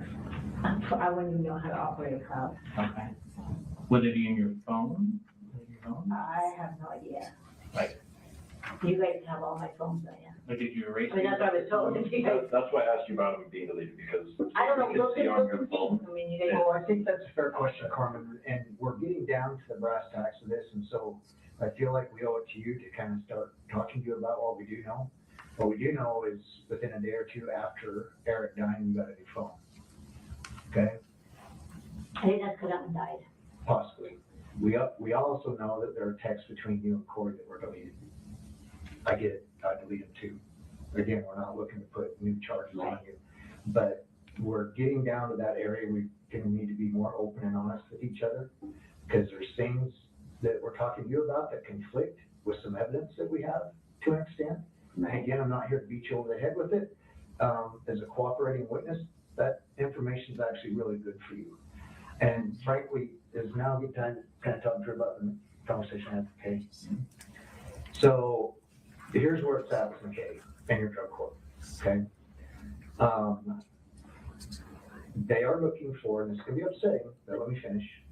They're looking to pull your drug court deal and ask for 7 years on your 2 first. 5 years for the one felony, and then a 40% portion for the second, for 7 years. the only exception to that and the only thing that they're willing to kind of help you out with is if you can help us out with this. And by so, he means like, give us the details that will ensure Kouri gets convicted of murder. Oh my God. This is a serious case, Carmen. I'm not That trying is to. way more of my, I know, and listen, Don't freak out, okay, because this is a long process. and this is a good thing, and this is good news for you. So there's one more consideration that McKay has. Do you need a minute? No, go. And this is kind of funny because, It's nothing funny well, about the it. second part is, it looks like you guys figured out how and when people were gonna test, looking at your text messages, you and Von Savage. We just know it's And that's fucking awesome. I wanna know how you did it. Are you tracking with me, what I'm saying? I'm We, catching what you're throwing, believe me. we need hard details. There's no more I'm shit going around to it. do whatever because I've struggled so hard to get me where I'm at. That's great motivation. And I literally want to complete drug court and I want to move out of state. I want to leave all this behind, Well, that's the only way you get my people out of past. your life. Like, I don't want no ties with nobody. I want to change my phone number. Me and Troy were talking about it. Like, completion of drug court, my Mr. sister Las had Vegas, it. Troy. Don't call him. Yeah, I told him you call him that, he laughed. I said, you know, you're known as Mr. Vegas. I think that's what you need to do, Carmen. You need to Even my daughter's get out on of here board. and start And over. and he's an amazing person. Like, I've never had someone that came in my life. Like, That's a good thing. I'm willing, like, day of graduation, I want to be gone. Like, I want to leave Heidi's house. I want talk to nobody in my life. I don't. We have some hurdles here. And that's why I said, I no longer want to work for the Kouri. Story, sorry, story, Kouri. I don't want, I want to do what I can help do, what needs to be done to fix this. Well, I feel like that as you were telling us that, you know, there was some talk about, can you get what MJ had, and it was kind of very superficial. Can you retell that story with all the detail you can remember? I really can't, like, I don't even know if it was, because like I said, I can barely remember some of it because it was so long ago. But I want to say it was Michael Jackson, and like I said, So tell me how that conversation would be structured. She sends you a text and she tells you, I want to say maybe she did say that. she says, can you get, She said it first to Michael Jackson, and that I know because and so tell me how that would have been said. Because I didn't know Michael Jackson died of, I didn't know either. Like I said, I knew it was drug overdose, but like not specifically fentanyl. Was it? I just looked it up. Look it up because I'm so curious too. But So the thought was insinuated that she wanted you to get something that somebody could die from. I know one thing that when we got one, it wasn't dark enough. I don't even know how fentanyl really goes. So there was several transactions. There was one. Okay, now we're even somewhere. I can see it in your face. Several transactions. So I wanted, it's so confusing, but okay. So I want to say when she asked, but like I said, I can't remember when you think. We'll give you all the time in the world that you need to think and remember, Carmen, but it's I so just want you, far, I want you to know that if you're gonna work with us here, in order It for would you be to so be easier if you credible, had like pieces that we can, like blueprints. Here's Yeah. the biggest piece. I don't want to be that big. Well, the good news is that big piece helps you out And tremendously. that's what, like I said, you hold all the I cards. love Eric. He was a damn good dude and he didn't deserve it. It was done intentionally. He did not deserve it. We believe you, and that's why we're here working on what your get out of jail free card looks like, based on this information. But there's 3 little boys that don't have a dad. There's a family that doesn't have a brother. You know, But when I get that- Courtney's at with the deal, but But like you guys said, she's living her life right now and that's everybody else is fucking and suffering. Like them that's little what boys it appears. love their daddies. I'm sure they did. I mean, I've seen it. Eric was that was his private possession. Them boys were his everything. And people complain about he was gone all the time, or he worked so much. But you know what? At the end of the night, when he come in, them boys were there. And that he was, like I said, that it weighed heavy on me. What? So we need to start getting this on paper. What's gonna happen tomorrow with your OSC hearing? You're gonna appear for it. McKay's just gonna say that he's not prepared to speak to it to get us a day or two. Okay. So we're gonna come back tomorrow. Okay, we get it cleared up this week. I think we can get it cleared up as far as our end of it, as quickly as we can get a timeline down. I know this is exhausting. I am concerned about sending paperwork back with you and your cell, because then everybody's gonna be like, what's that? Yeah, can you guys just write it and I sign it? Oh, no, that doesn't work that way. You know what I'm saying? Because this is gonna have to be your testimony. Do I have to go to court? Well, that's what I just don't want to do. Detective, there's several references in that video to McKay. Who is McKay? McKay King is a prosecutor with the Wasatch County Attorney's Office. And he was the prosecutor of the drug court? I believe so. He's the prosecutor that we talked to and dealt with. Talked to in terms of getting immunity. Correct. There's one more statement that defense counsel picked out. That was that Detective Maynard said, the goal is to convict Kouri of aggravated murder. Do you recall the context for that statement? Yes.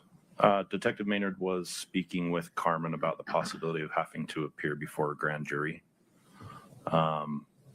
And he again was explaining to her that process and how that works and the details that they needed for that court hearing, as well as an investigation. And he was trying to convey to her the level of detail that they needed.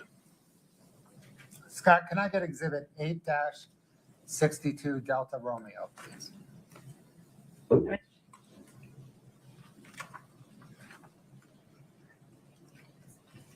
Is this an accurate depiction of the May 12th, 2023 interview?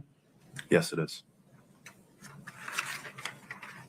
Your Honor, the state moves to publish 8-62DR. Previous objections, Your Honor, that have been ruled on. Okay. States 8-62DR is admitted and published. And this is serious shit, but that's more up the chain serious shit. Like to the highest extreme, I think. Well, but here's the thing, you've cooperated. At the end of the day, everybody is on the same page. With the goal is to convict Kouri for an aggravated murder. These parallel drug investigations, those aren't a priority. Right. The shit goes on every day, everywhere. That's not what we're here for. Right. I was just thinking though, that made it. Well, that's why I had to clear this up, because I'm not gonna give you an empty promise that Right. if it's bullshit, I'm not gonna say it. So do I have to go down there Wednesday? So yes, that's something totally different than all of this. That is basically formalizing your testimony. This is street cop level in an interview room, right? That's where it's formalized with the grand jury. But then they can't come back on me, right? No, they're not gonna charge you. With nothing. No. Okay.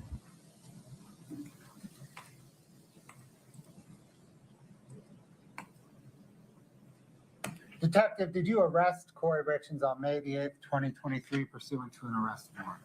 Yes, I did. That same day, did detectives execute a search warrant on the Willow Court home? Yes, the Richins home. Were Kouri Richins and her sons living at the home at that time? They were living there, but we planned the execution of our search warrant intentionally to avoid the boys being home, so we waited till after they went to school. When detectives executed that warrant, did they recover an orange notebook from a nightstand in the master bedroom on Kouri Richins' side of the bed? Yes. Scott, exhibit 2-66, please.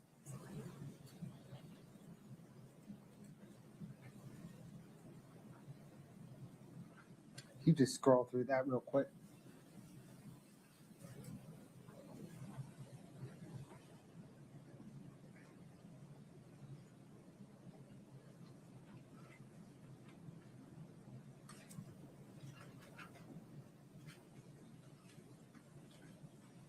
Your Honor, can I speak to Mr. Bloodworth for a moment? Mhm.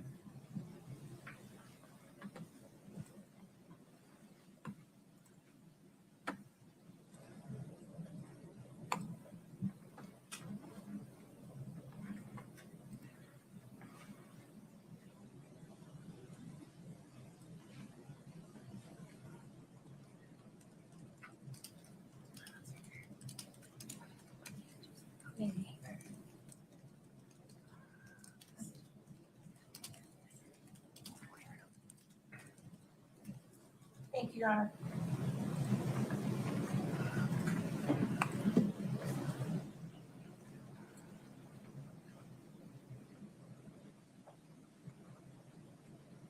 Detective, is this an accurate depiction of a portion of that orange notebook? Yes, it is.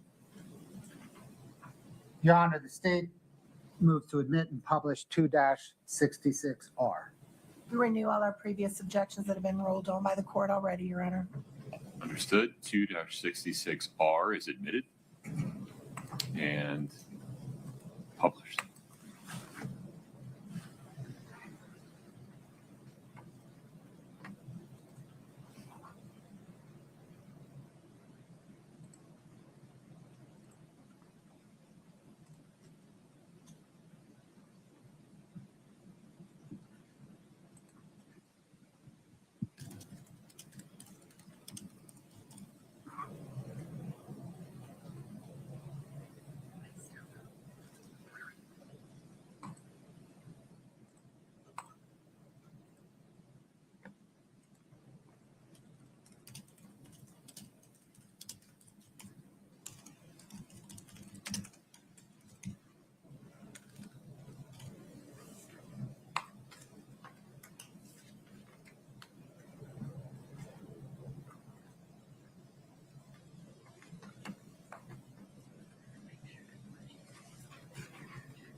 Detective O'Driscoll, did detectives also execute a search warrant at the Willow Court home on November the 7th, 2024?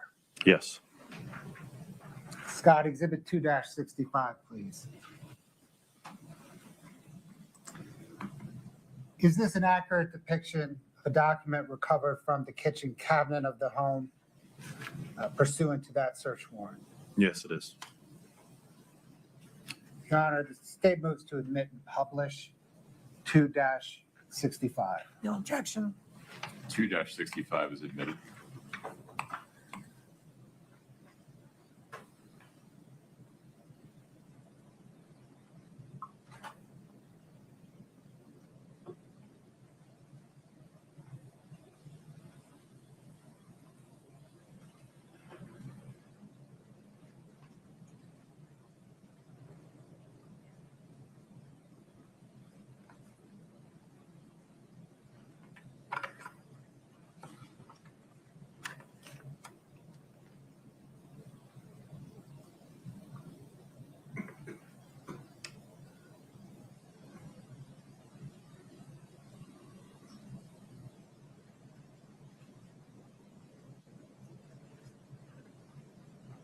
Did Kouri and Eric Richins exchange text messages regarding the Midway mansion? Yes. I believe those were located on Eric's phone. Scott, Exhibit 2-17D, please.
Is this an accurate depiction of a January 5th, 2022 text exchange between Kouri and Eric Richins?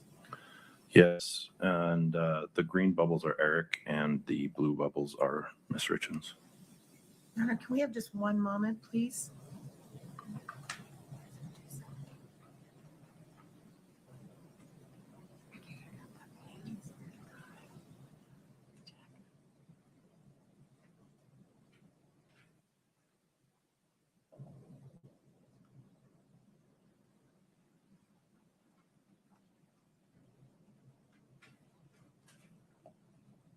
Just a moment, Your Honor. I'm so sorry. Thank you.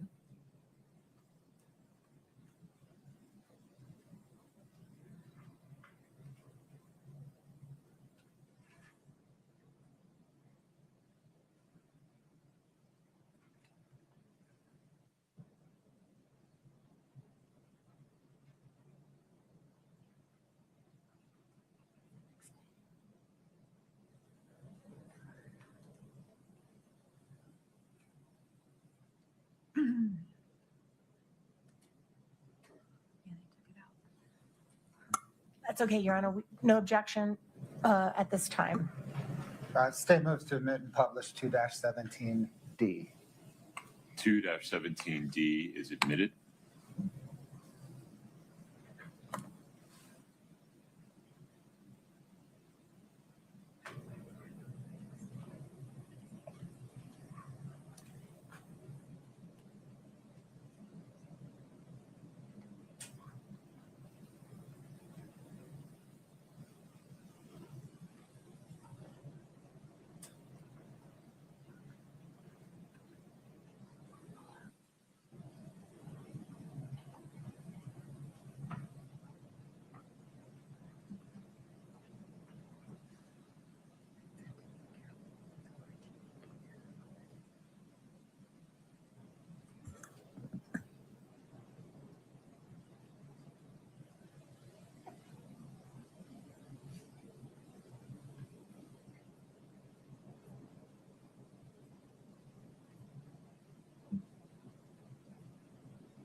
Scott, 2-37D, please.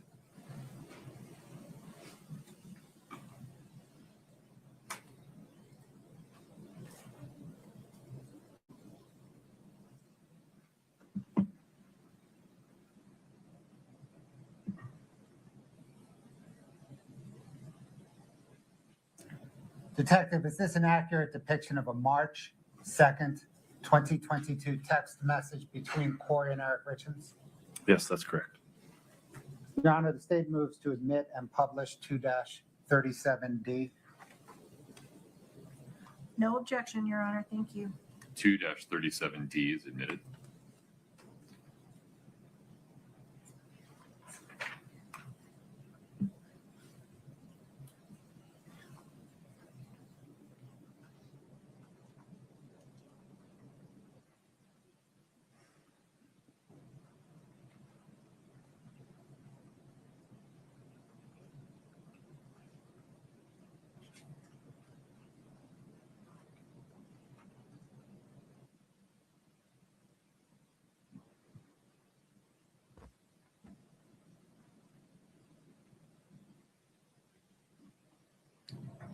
I want to turn now to some other text messages. Scott, 2-71R, please.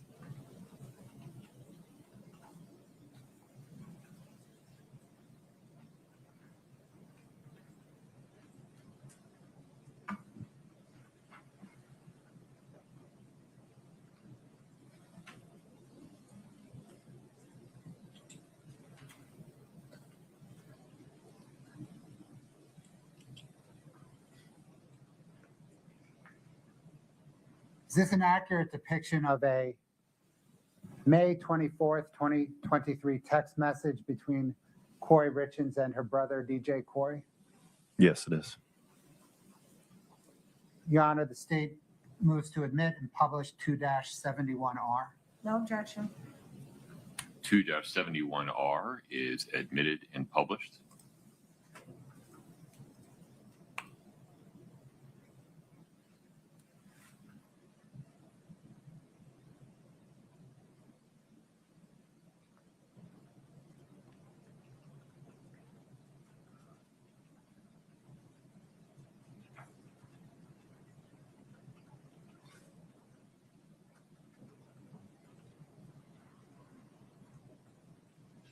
Thanks, Scott. Can I get 2-72R?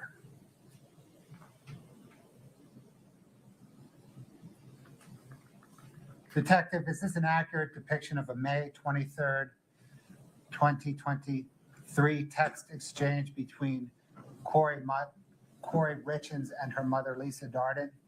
The date I'm seeing is May 31st. Sorry, May 31st. But yes, between Ms. Richins and Lisa Darden. Your Honor, the state moves to admit and publish 5-72R. No objection. 5-72R is admitted.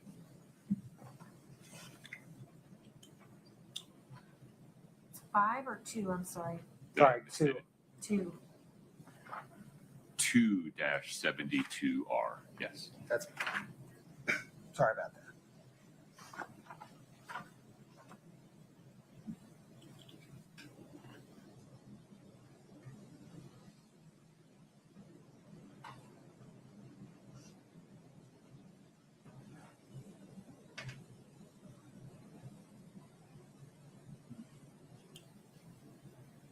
Detective, I'd like to turn now to some phone calls. Scott, can I get 2-76 and 2-76T?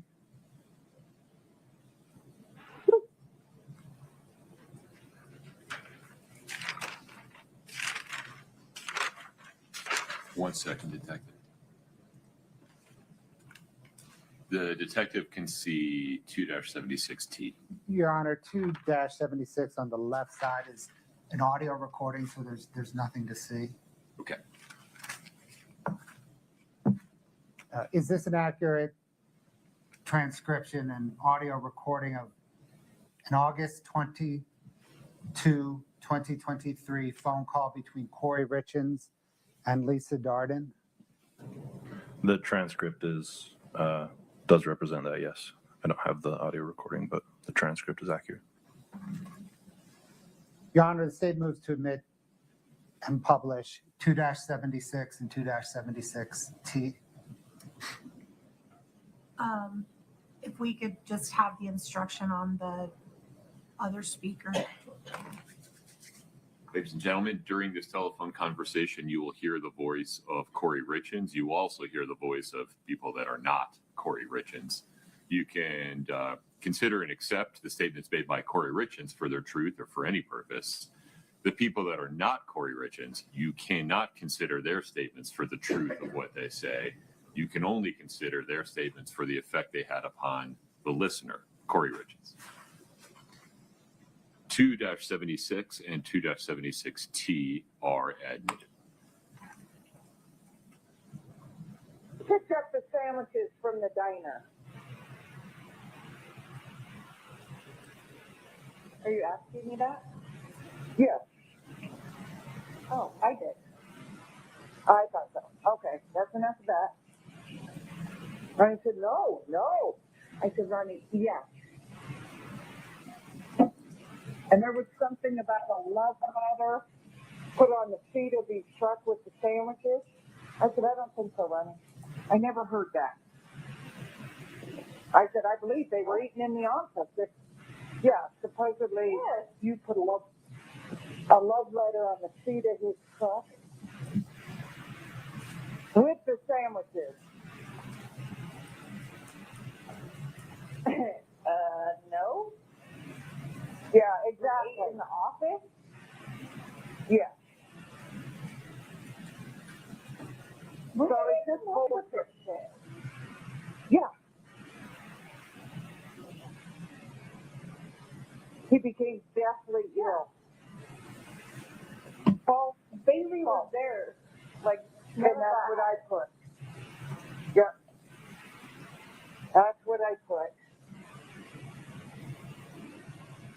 God, they can come up with some wild shit. I told DJ, I was like, what do these people do?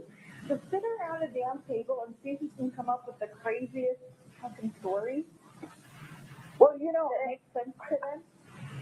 See what they're saying? I put a love note on a poisoned sandwich and put it in his car?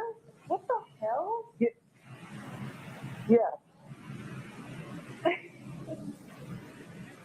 God, what kind of psycho? Here's a poisoned sandwich I give you, and here's a love note on Valentine's Day.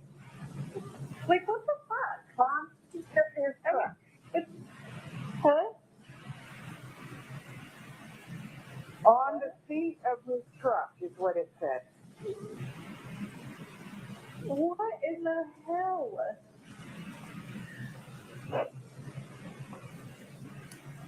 Oh my God, they are nuts. And they're gonna feel so stupid. And that's the thing, I feel like all of America, really. When people get up to actually testify and say, no, that is a lie, that did not happen. I was there. You can't compete with somebody who was actually there on your belief. Right. You know, so I'm just like, you know, and the stupid part is the freaking detectives, so just all those idiots, they know this. When they were at my house, I told them this. But they're going to have through anyway.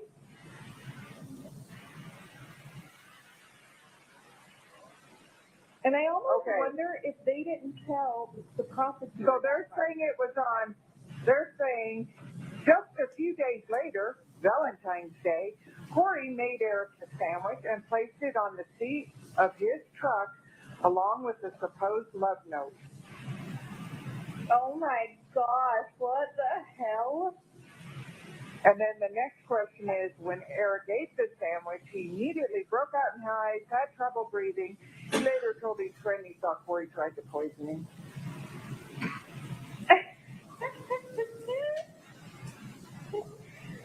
It is so fucking sad. Sad. that you would go to this lie. And Austin was right. I did go back and look where they do start with, I believe. Well, I'm going to have a whole bunch of I believe today when Rick calls me. Well, exactly. And that's what I was like, well, you believe that I believe this. Yes.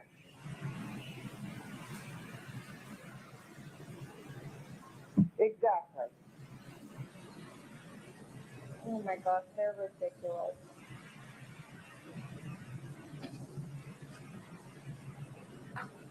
So Ronnie said, when are you calling me? And I said, I'm not. He's supposed to call me today. I said, and then I want my question answered. I believe. I'll show you, I believe. And he just sent me a text and asked me when I'm free today. But just sure as I say, go ahead and call. Ronnie's going to call back and we're not done.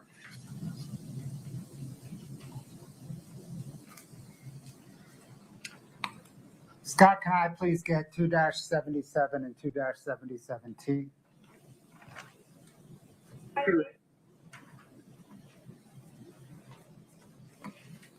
Detective, is this an accurate depiction of a transcript of a second August 22nd, 2023 phone call between Kouri Richins and this time her brother, Ronnie, regarding Valentine's Day 2022? Could Scott scroll through a couple of the pages just so I can verify? Yeah.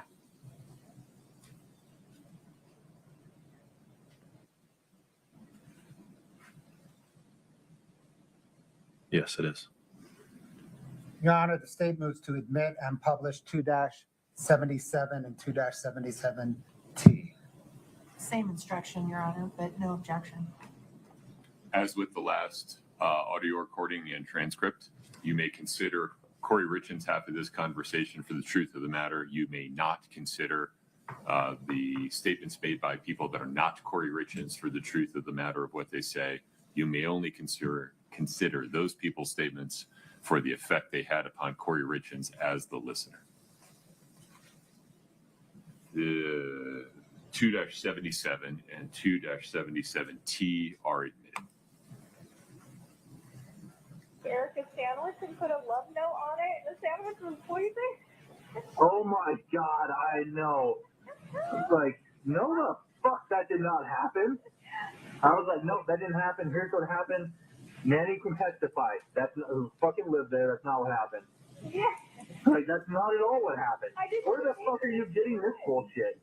Yeah, and like I even like have like my bank statement and stuff showing that I bought lunch at Mirror Lake.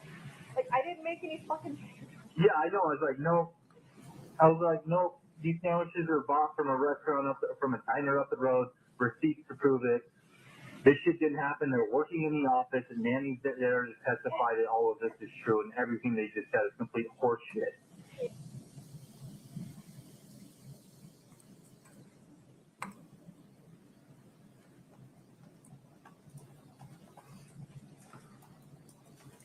Detective, are you familiar with what is known as the walk the dog letter? Yes, I am. Scott, exhibit 2-86R, please. If you could scroll through that for the detective.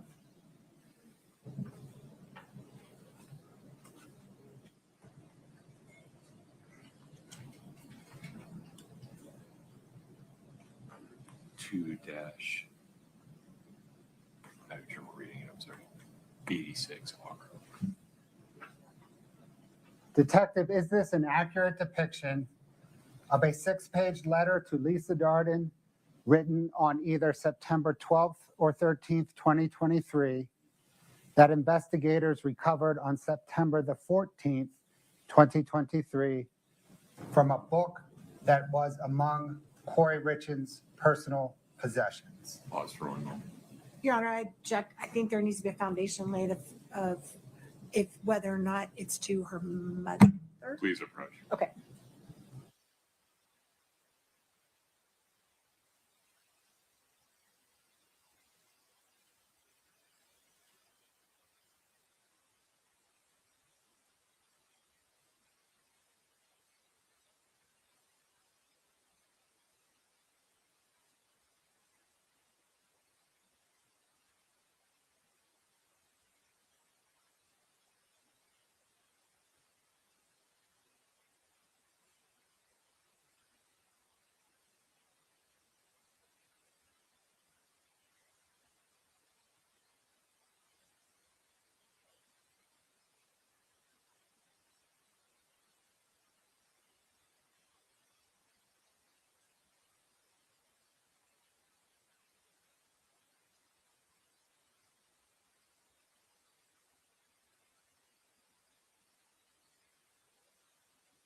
All right. Do you remember the question, Detective O'Driscoll? I can ask it again. Okay, please. Is this an accurate depiction of a 6-page letter to Lisa Darden written on either September the 12th or 13th, 2023, that investigators recovered on September the 14th, 2023, from a book that was among Kouri Richins' personal possessions? This is that letter. It has redactions, but yes, this is that letter. Your Honor, the state moves to admit and publish 2-86R. Just renew the previous objections the court's already ruled upon. Okay. 2-86R is admitted and published. Detective O'Driscoll, can you please, starting at the top where it says page 1, read this letter aloud? Page 1, walk the dog, but take vague notes so you remember. Here is what I'm thinking, but you have to talk to Ronnie. He would probably have to testify to this, but it's super short, not a lot to it. He will need to tell Sky at the meeting next week. Upon information and belief, just like they say, a year prior to Eric's death, Ronnie was over watching football one Sunday, and Eric and Ronnie were chatting about Eric's Mexico trips. Eric told Ronnie he gets pain pills and fentanyl from Mexico from the workers at the ranch. Not to tell me because I would get mad, because I always said he just gets high every night and won't help take care of the kids. There are pictures in my phone of Eric passed out on the floor or in the chair. Ronnie should have texts from Eric talking about getting high as well. Eric told Ronnie he keeps them in an allergy pill bottle in his work truck, so I wouldn't find them. Ronnie never told me about the conversation. Eric finally told me and asked if Carmen could get him some. Eric never wanted anyone to know he had an issue, especially get caught. He always wanted Kouri to go down for him. When they traveled, Eric would put his drugs in Kouri's bag at the airlines right before they boarded. That way, if they were caught, Kouri got in trouble, not him. Once they got to wherever they were going, Eric would pull the drugs out of her bag and it would cause a huge fight. She was pissed he would risk her going to jail for his drug use. He just would laugh about it. Eric couldn't ruin his image that he had drug issues, so he would do whatever he had to. Kouri has never done any type of pills, didn't like them. Rarely would she consume THC, only if Eric begged her because it was a special occasion. Reword this however he needs to make the point, just include it all. The connection has to be made with Mexico and drugs.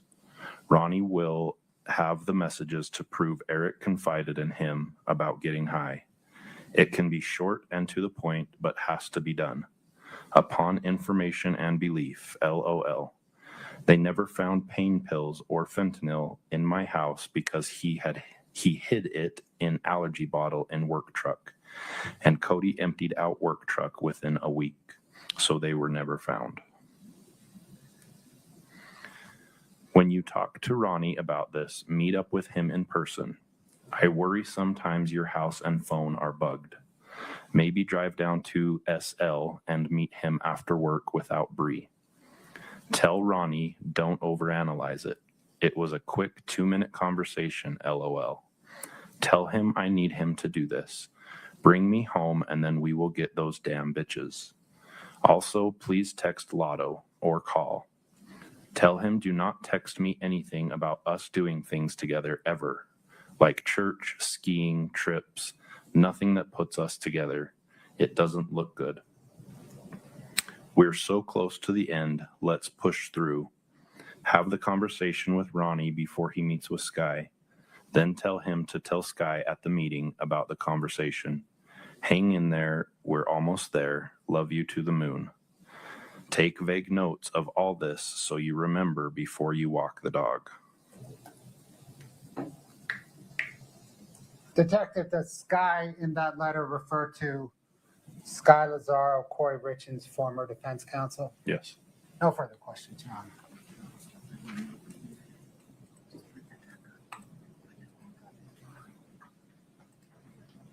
Ms. Nestor, please. Thank you, Your Honor. Let's jump right back into that letter since we're on it while it's fresh on our memory. It's Exhibit 286 for the record. You want me to put it back up? Yes, please, Your Honor. There you go. Thank you so much. All right, so this letter that you just read aloud, do you know the date that it was written? I believe it was September either 12th or 13th. Okay. And in this letter, the very beginning letter tells,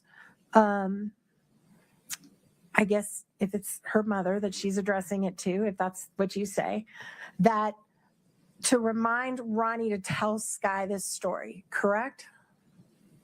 What part are you referencing? The story about what Eric told him about getting fentanyl from Mexico. There is a part that says tell Sky at the meeting next week. Okay. So it looks like there's about to be a meeting with her lawyer, Sky, right? I have no idea if that happened or if that was about to happen. Okay, well, that's what it says. It says at the meeting next week. All right. So there's a meeting coming up with the lawyer, and Kouri is relaying something that Ronnie had known from the past, and something that occurred between him and Eric in the past, right? When they were watching a football game. You pause for a moment. Go ahead, Mr. Objection, Your Honor. Foundation. Sustained. Okay, let's blow it up. We're going to get very particular. All right. A year prior to Eric's death, Ronnie was over watching football one Sunday, and then she tells a story about something that Eric allegedly told Ronnie, right?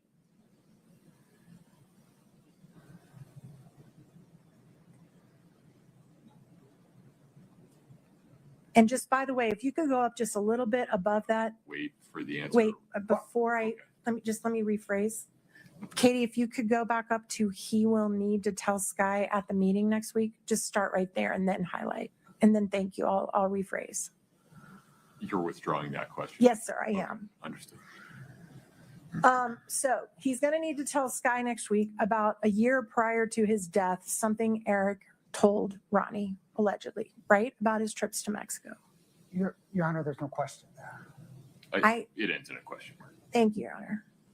Right? It includes the word allegedly. Yes. Right? Hold on, any other objection? Your Honor, perhaps you could just re-ask it again. Sure. One more time, Ms. Nestor.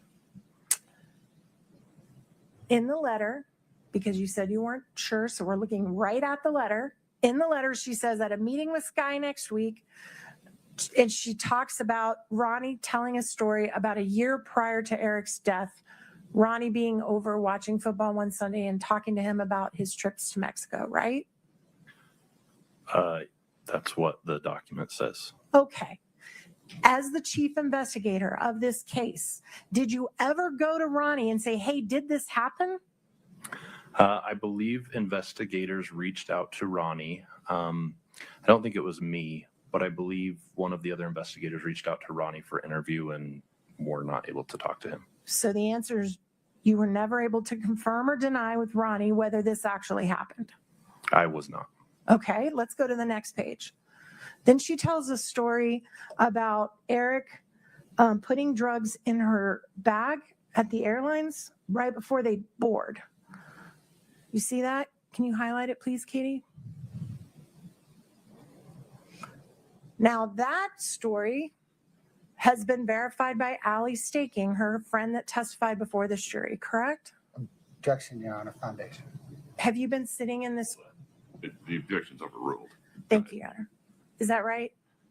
Could you rephrase the question? That story about Eric putting drugs in Kouri's bag when they would travel and causing a fight was verified in this courtroom by Allie Staking under oath. Is that correct?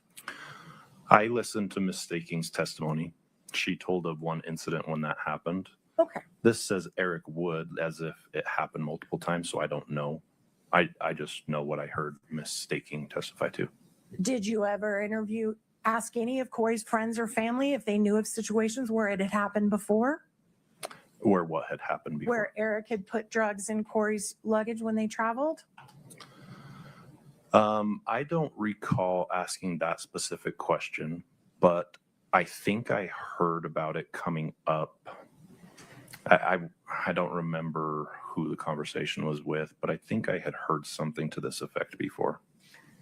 Was it involving a trip to Mexico? Not specifically, no. Okay. Do you remember where the trip was involved? I don't. Sorry. So at least someone in your investigation did at least suggest that they knew of another situation besides Hawaii where Eric did this. No, I don't know if it was a separate one or if they were referencing the same one. I don't Okay. know for sure. All right.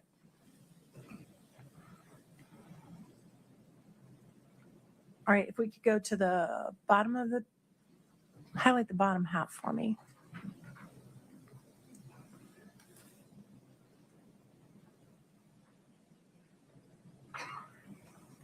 All right, there's references in here that Ronnie will have messages on his phone to prove Eric confided in him about getting high, right?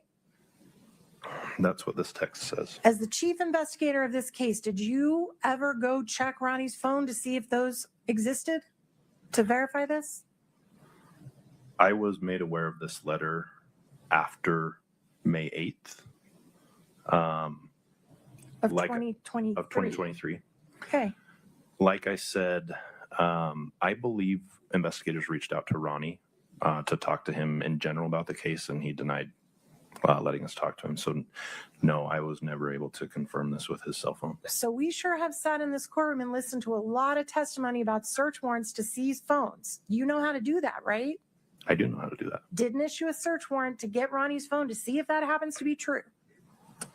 No, but like I said, this information came to me well after May 8th, 2023. Okay, sir, that's 3 years ago, right?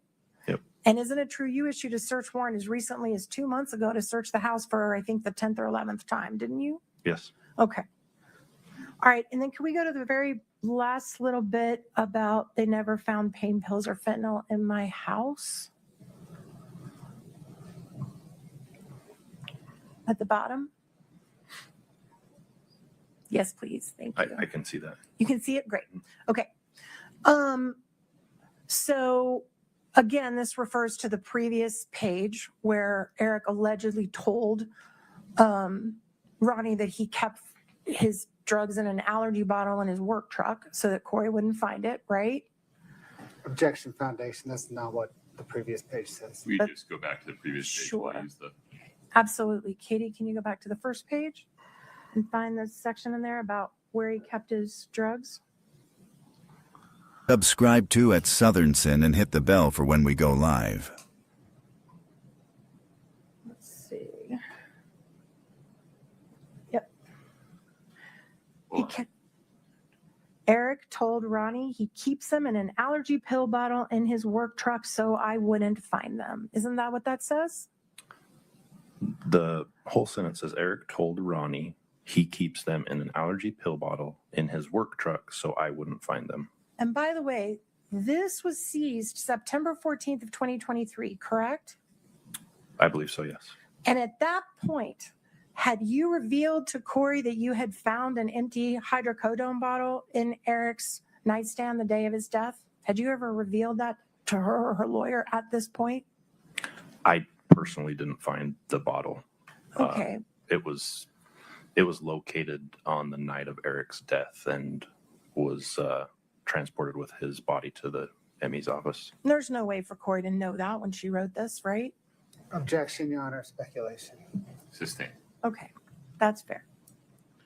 All right, go back to what we were just talking about, to the bottom of the second page. All right. The never found pain pills or fentanyl in my house because Eric hid it in an allergy bottle in the work truck, right? So that connects to what we just saw on the first page of what he allegedly told Ronnie, right? What is your question? Yes, I can see that this document says that. And the next sentence says, and Cody emptied Oh, I'm sorry. It's cut off on my screen, but not that one. I'm going to share a screen with the jury. And Cody emptied out work truck within a week. We've heard that verified by Cody in this courtroom that he said to the jury under oath, correct? While you were sitting in here. Objection, foundation. I don't think that's what he said. Sustained. You got to rephrase. Did Cody come pick up the work truck within a few days of Eric's death? I'm not personally aware. Did you sit in this courtroom and hear him testify to that? I believe so. Oh, okay. Yes, I sat in the courtroom. Yes, I heard his testimony. I don't remember exactly what he said, but And just in case the jury has been so focused on that witness box that they don't notice what's happening back here, you've actually been in this courtroom every single day, every single minute, listening to every single person testify, right? nearly, yeah, Almost. almost. Maybe a bathroom break here and there, which you're entitled. Okay. All right, let's take that down. Now, I want to go back to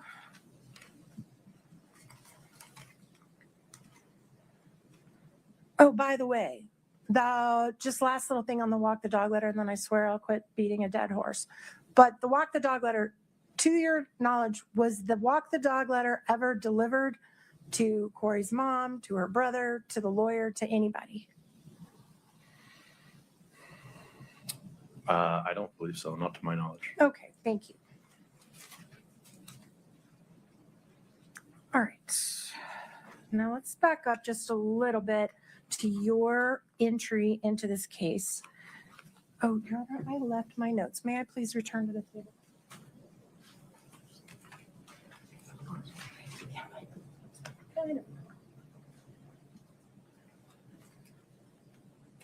Too excited and ran up here too fast and left all my questions for you on the back. So, okay.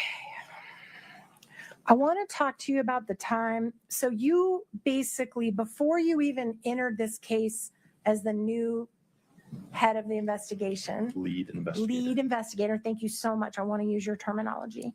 Before that, you did what's called a trash cover at Carmen's house, right? We call it a trash rip. A trash what? Rip. Rip. Okay, I've never heard that. So you did a trash rip at Carmen's house, correct? You referenced a time frame. I don't remember what you said. Could you rephrase it? Would it refresh your memory that around February 21st of 2023, you searched Carmen's trash? It was probably around that time, yeah. Before you were technically the lead investigator of this case. That's possible, yeah. And you said you found some foil, right? Yes. And that's usually an indication that someone's been maybe freebasing, heating it up in foil and then smoking it, typically. I don't know the term freebasing, but I'm from the 80s. I'm old, so you probably don't know that term. But from my experience, people will put a substance, any substance that they want to smoke, on top of tinfoil. They'll heat it from underneath with a lighter or torch, and then they'll smoke the fumes that come off of the substance. Okay. And did you test the substances that you recovered from her trash that day? I believe we submitted some of those pieces of paraphernalia to be tested, but I don't remember if we ever got results for them. If they were only NIC tested, I don't remember. I'd have to check records. Would it refresh your memory to say that only meth and heroin were recovered and no fentanyl? Like I said, I can't remember without checking my records. You certainly can't tell the jury under oath that they got fentanyl out of her trash that day, right? No, I don't remember us finding anything that was confirmed as fentanyl. Okay. And then at the end of March, I believe, someone started tracking Carmen's car. Is that right? Correct. Was that you all or was that Mr. Gabler? Who is you all? The law enforcement, sorry. We did apply for a GPS tracker warrant for Carmen's vehicle, yes. All right. And then you get to be assigned a lead investigator around April the 11th. I think it was in March sometime. I would have to check my notes again, but I believe it was about mid-March, early to mid-March. Okay. And the first real step that you took as lead investigator, would it be fair to say that was when you applied for a warrant for Kouri and Eric's cell phones? Oh, it's been just as long for me as everybody else. So, I remember that I applied for a warrant for, well, I'm sorry, I don't remember. One of the first things I remember doing is applying for a search warrant for medical records for Kouri. For Kouri? I believe so, yeah. Okay. All right. And did you also apply for medical records for Eric? I think those had already been requested or seized subject to a warrant. By Detective Woody. Actually, I think she did testify to that. I think that's right. I believe so. One of the investigators previous to my getting into the case. And then you decided to knock on Kouri's door and interview her, right? At one point I did, yeah. And when you showed up to interview... Objection, Your Honor. Beyond the scope. Sustained. Can I have the court's indulgence for just a moment? I need to go chat with my co-counsel for just 1 second. No problem.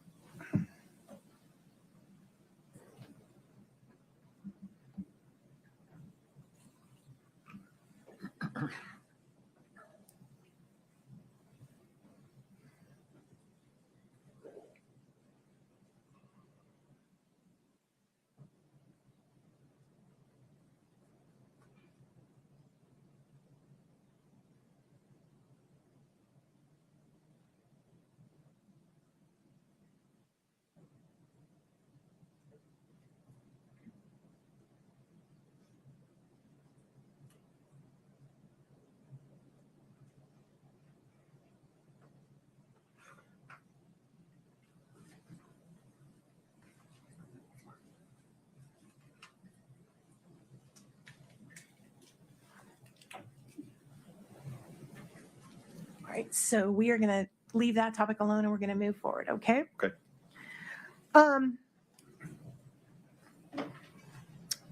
Also, the other things that you did in the mid to end of April of 2023, shortly after you're assigned to the case, you also looked at extracted Kouri's cell phone. Did you not?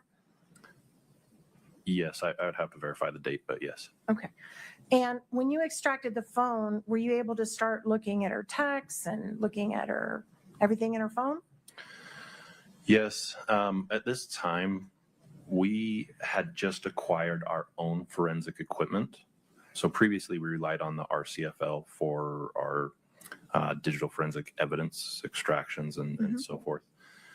We had just started getting our own forensic equipment, and so I downloaded Kouri's phone, and I don't remember the format of the software to analyze it, but I do remember seeing the text messages and the gaps in the text messages. Was that the first time you'd ever extracted a phone on the new equipment? I don't remember it was the very first, but it was one of the first times, yes. And was there anybody who assisted you in doing that extraction? Yes, Miss Gibson did. Right. And are you or Ms. Gibson certified on Celebrite or the extraction grade key, whatever you use to extract it? Miss Gibson is. I'm not. All right.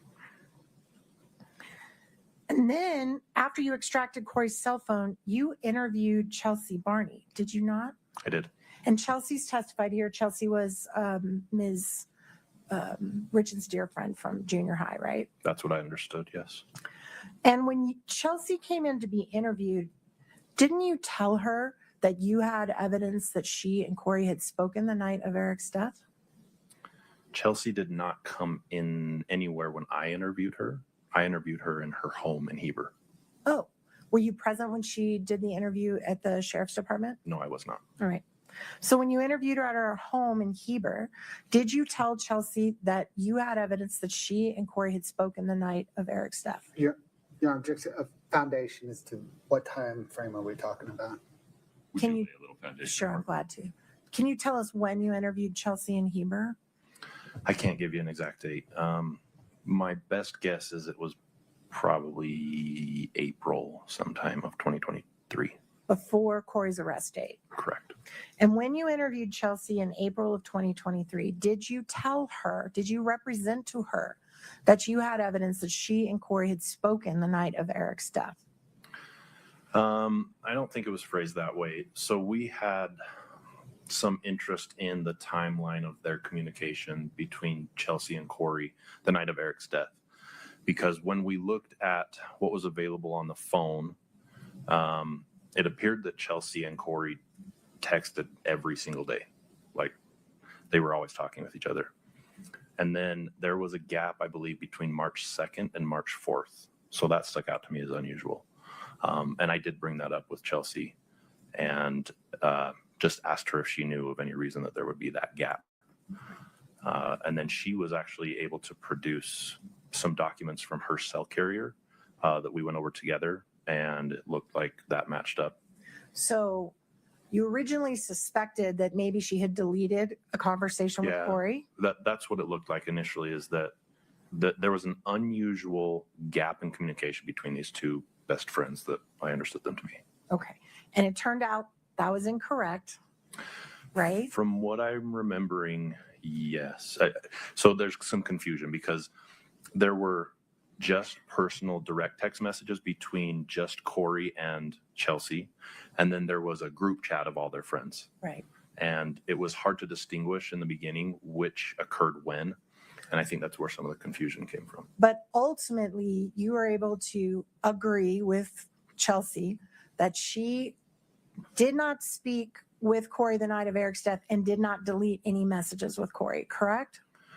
I couldn't find anything that suggested otherwise. Right. And then was Chelsea unhappy with the way that you all handled her interview? I don't know. To your knowledge, were you aware that she filed a complaint that she had been misled about her phone when she was being interviewed by your office? I was a. Your Honor, just objection foundation. I think timing's important here. I think counsel's confused about two different interviews, so I think we need foundation on timing. Would you just be more specific about the complaint or what it was about with some month and year? Yes, Your Honor. Shortly after Chelsea was interviewed, the time with you and the follow-up time, did she file a complaint against your office? No, that's the problem. Can you break it down one at a time? They're two different events. Just a moment.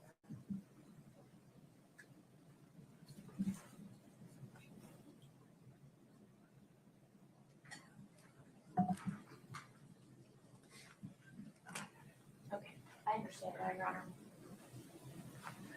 I'm going to get specific about timing. Okay. I think that'll solve the problem. Prior to your interview of Chelsea, was Chelsea asked to come in by Detective Woody? When you reviewed the file, were you aware that there had been a previous interview with Chelsea? I don't know if it was when I reviewed the file, but I was aware that Chelsea had come in for an interview, and that was prior to when I talked to her. You're right. And after that interview with Detective Woody, did Chelsea file a complaint about being misled when she was brought in? Objection, Your Honor, relevance. Help me out. I'm not sure where we're headed. Your Honor, do you think it's relevant? Why don't you approach for a moment? Okay.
Ms. Nestor, if you'd ask your next question, please. Yes, sir. Thank you.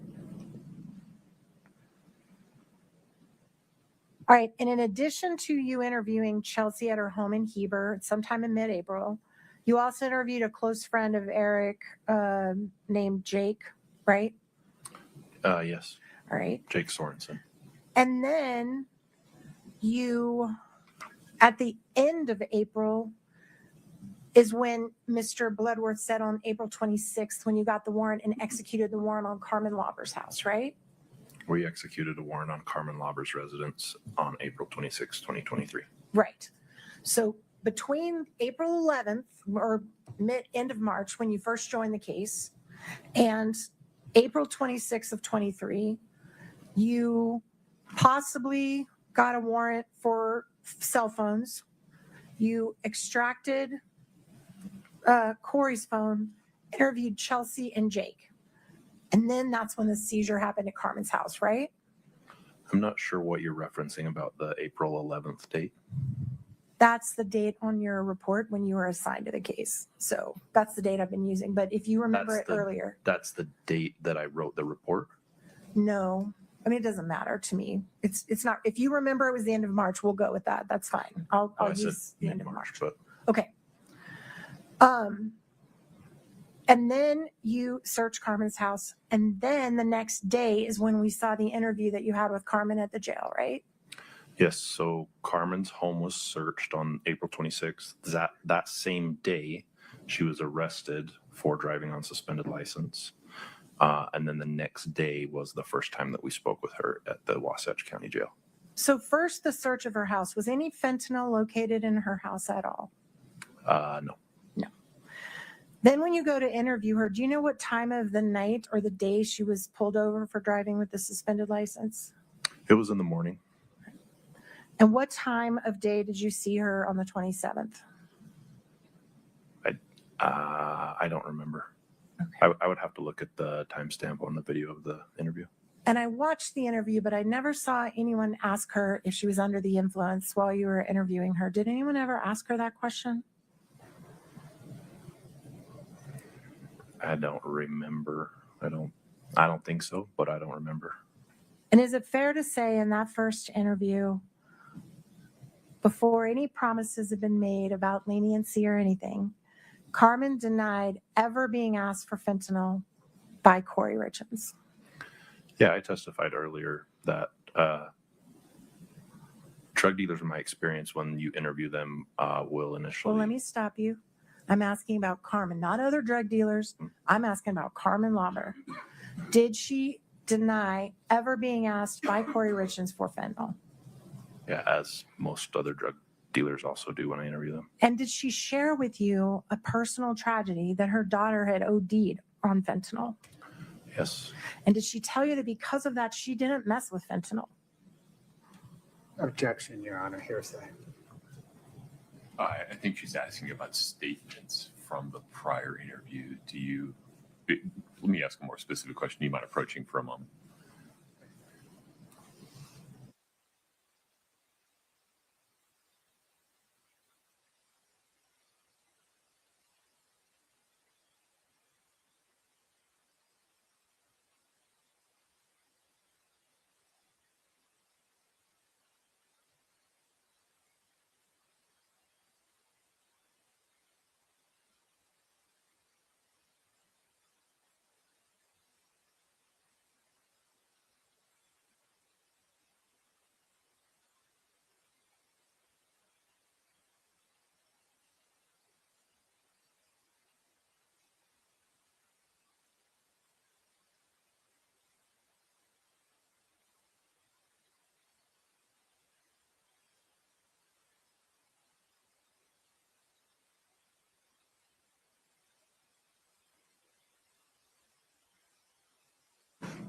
The objection is overruled. Ms. Nestor, you're next. Did you get an answer to that question? I'm not sure you did. I'm not sure I did either, so let me ask it again. Did Ms. Lauber tell you that because of what happened to her daughter tragically, that she did not mess with fentanyl? She didn't deal with it? I believe those were her words, yes. Right. And as a matter of fact, the first people that ever injected the word fentanyl into any conversation with Carmen Lauber were you and the other investigating officers, correct? It came out of y'all's mouth first, not hers. Objection, Your Honor, argument. Overruled. If you understand what she's referring to by y'all, go ahead. I'm sorry. Sorry, I did it I'm still again. focused on the previous question because I thought there was going to be a follow-up question about my impression. No. So the first people that mentioned fentanyl in the interview were law enforcement, not Ms. Lauber, correct? Yeah, I believe so. Because I think we told her in that first interview that while investigating Eric Richins, we told them that we were investigating Eric Richins' death and that he had died of a fentanyl overdose. All right. And then you went back and interviewed her again and again and again, right? 5 more distinct separate interviews. And I believe that I wrote this in quotes because I try to be precise. I believe that when we were listening to the recording, and the jury will, I trust the jurors' memories on this, but the phrase, "you're the biggest piece," right? That was said. Yep. And that meant you're the biggest piece of this puzzle, right? In context, I'm trying to remember what was said before that.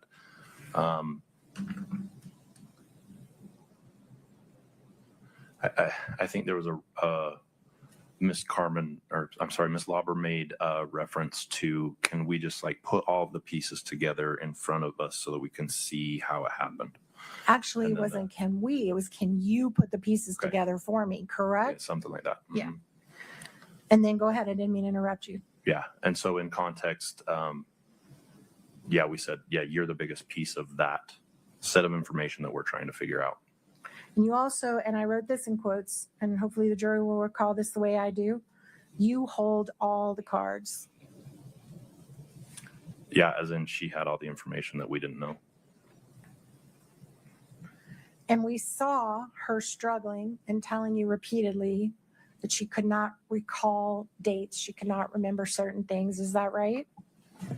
She told us several times that she had difficulty remembering, And that I'm the so more, sorry.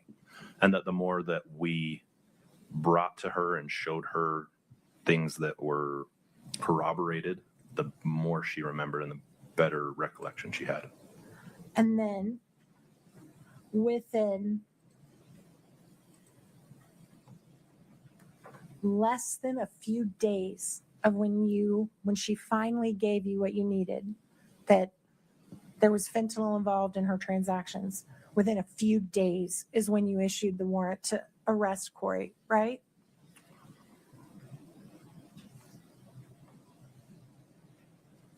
We interviewed Carmen between April 27th and May 13th.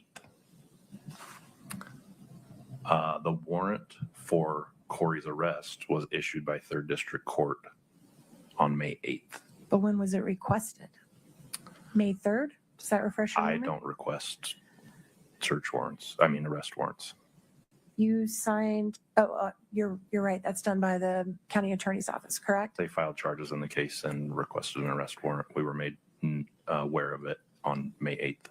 Within days of Carmen Lauber agreeing with you that fentanyl was involved.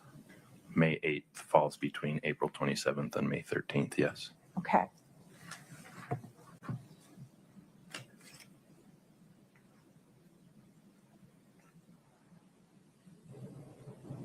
Now, I want to talk about your investigation into. By the way, let me back up. Since you have become the lead investigator in this case, have you ever located the hydrocodone bottle that was found on the nightstand next to Eric? Can you define located? I know where it's been at certain points throughout the investigation. Okay. But we don't currently have it in our possession right now. That's all I need. I want to talk about the Valentine's Day investigation. All right. Okay. Katie, can you bring up, just for the witness only, Your Honor, Exhibit 3-13D as in Delta?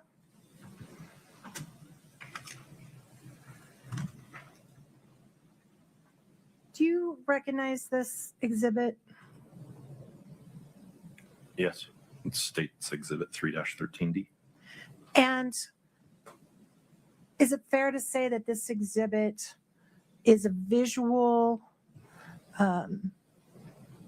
clip of the locations where Eric was on February the 14th of 2022 based on geolocation in his phone? Objection, Your Honor. Foundation. I don't know whether this witness would have the basis to know that, so sustained for now, if you can lay some I foundation. understand what you're asking. As you've been preparing for this case, have you been reviewing the demonstrative exhibits that the state prepared to get ready for trial? Not all of them, and not this one. I've just seen it in court. Okay.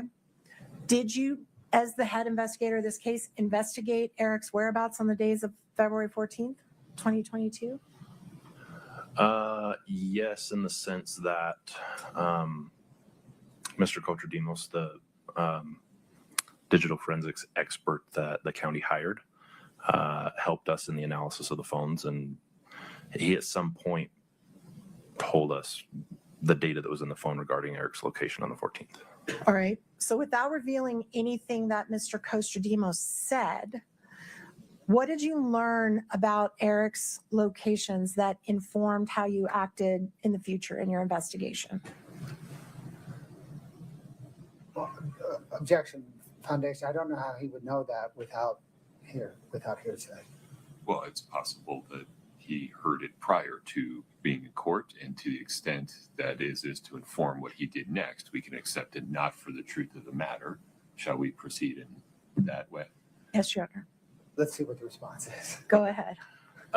Just so I'm clear, you're asking if I'm aware of Eric Richins' location on February 14th? Yes. Just based on The whole digital investigation. evidence? Yep, and the whole investigation, whatever you did. Your question was at least tied in some way to Mr. Kotradimos. Okay, we'll start with that.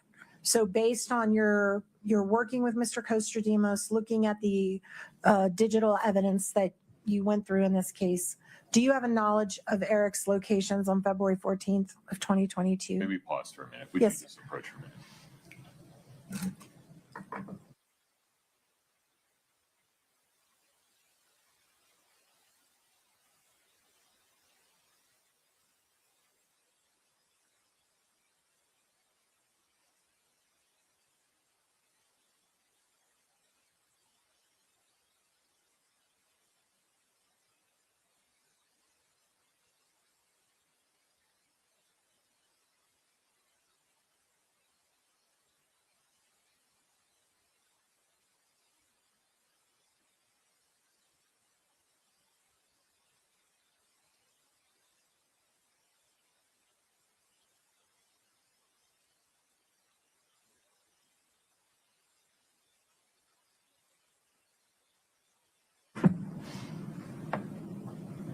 May it please the court? Please. Did you receive information from Mr. Kostradimos about Eric's locations on February 14th, 2022 that informed your investigation in any way? I believe so. The truth is I don't remember 100% for sure if and when I knew about location data from Eric's device throughout the investigation.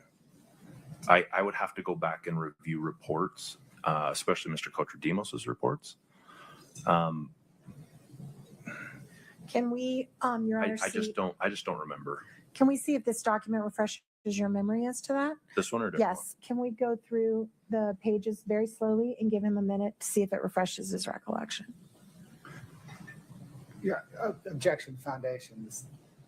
I think we're at the same spot we started with a few minutes ago. Well, we're showing different pages. He testified that he'd never seen the first one prior to being in the court. It's unclear whether that's true for the remaining pages that the witness is being shown right now. I imagine we're about to find out. Thank you, Your Honor.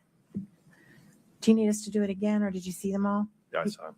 Does that refresh your recollection about Mr. Richins' locations on February 14th, or what you knew about them? It doesn't. This demonstrative Mr. Kotradimos created, and the first time I saw any of these slides was in the court And like I said, he may have shared that information during our investigation. I just don't remember. Okay, so Ms. Richins is here today on charges that she attempted to kill her husband on February 14th of 2022. Is that right? One of the charges. I believe so, yes. And you're the head investigator of this case. Yes. Did you take any steps to confirm or deny Mr. Richins' movements on the day of February 14th of 2022 when he was allegedly a murder was attempted on his life? Our team did. We hired an expert in digital forensics. So what do you know about his locations on that day? That's what I'm saying. What I know and what I remember are probably two different things. What I knew at some point throughout the investigation is that Mr. Kouri probably found whatever location data was available on his phone and shared that with investigators. I just don't remember the contents of what those said. So as you sit here right now under oath in a homicide trial, you cannot tell this jury what Mr. Richins did on the day he was allegedly attempted to be murdered. You can't tell him. That's Foundation. The question is, you can't say what Mr. Richins did. There's no foundation for that. Your Honor, that's not the question I asked. General, I'm sorry. Counsel, just ask a more precise question. And if it needs to be 3 more precise questions, that's fine. Thank you, I will. The foundation objection is sustained. You cannot say under oath what your investigation showed about where Mr. Richins was on the day that someone apparently attempted to murder him. I could after a 2-minute conversation with the digital forensics expert that we hired, because I just don't retain that information well. So you don't know? I don't remember. You don't know right now, and we're in trial right now. Do you know right now? Objection, Your Honor. Asked it and answered. I'll withdraw. That one was a little argumentative. Sustained. I'll withdraw. Speaking of that, were you ever able to confirm or track Mr. Richins and place him? Did you ever check and see if he ever went to the house in Midway on his geolocation? Did you ever ask anyone to do that? Objection, Foundation. When? I can ask him if he asked anyone to do it. Well, that's a different question. So the question you just asked was very broad as to time frame. Foundation objection is sustained, but please ask a more precise question. Did you ever ask an expert, hey, can you see if Eric Richins ever went to the Midway house where Carmen allegedly left drugs in a fire pit? So I was the lead investigator on the case. I was not the only one making decisions. I am aware that someone in our investigative team directed Mr. Kouri to look into Eric's location from his device. Yes. Are you able to tell this jury if Eric Richins was anywhere near the Midway house around the time that Ms. Lauber claims she left drugs there? That's a broad date range. So I don't know. I don't have that data in front of me. Okay. All right.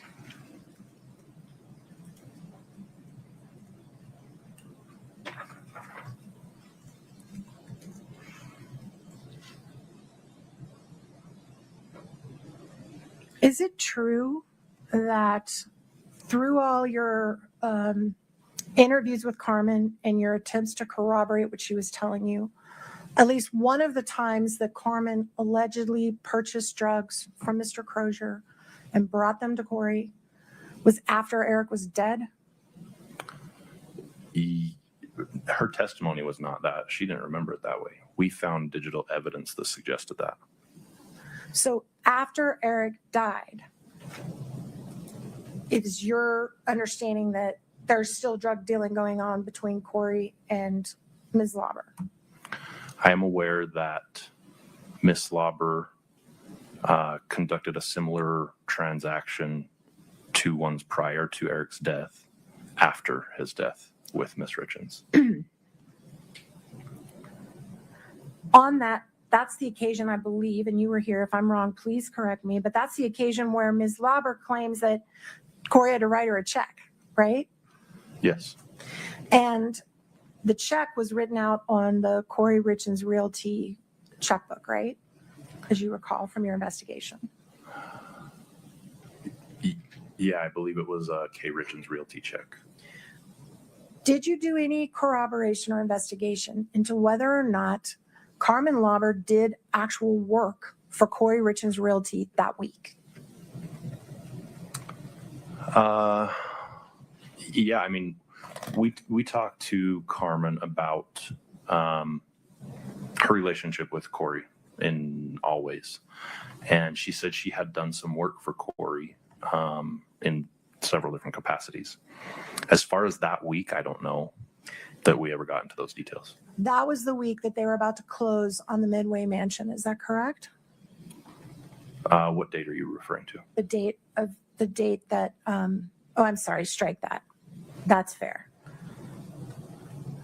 The week before she got the check is the week that the Midway Mansion closing allegedly happened, right? Right after Eric's death. Your Honor, objection. The air quotes, this is testifying. The air quotes were for the Midway Mansion. That's why I did that. I understand. That's what I call it. But for the house on Legacy Drive, I won't do that again. The house on Legacy Drive. Sorry, can you restate the whole question? I've forgotten it already. The house on Legacy Drive had closed in between Eric's death and when Ms. Lauber allegedly got this check, correct?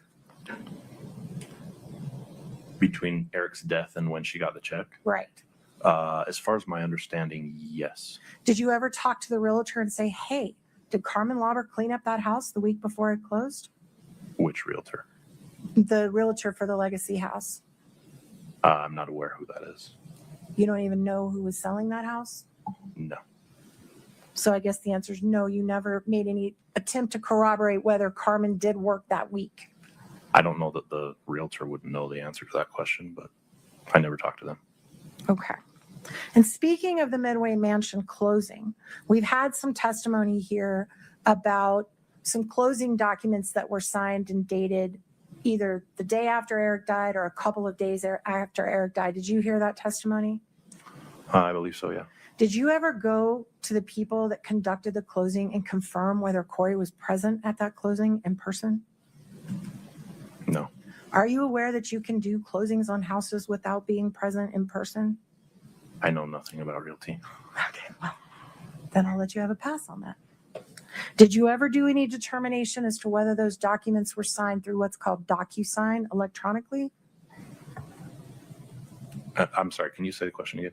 The closing documents for the Legacy property, did you ever do any confirmation or investigation into whether those documents were signed via DocuSign or electronically without being with a wet signature and a pen? The investigation into the signing on the house and the other financial documents, I wasn't a part of. That was through the prosecution's office's investigator and their experts, their forensic accountants. I wasn't really part of that. As lead investigator, you can't testify that that was ever done here today. I can't. I have no knowledge of it. Okay.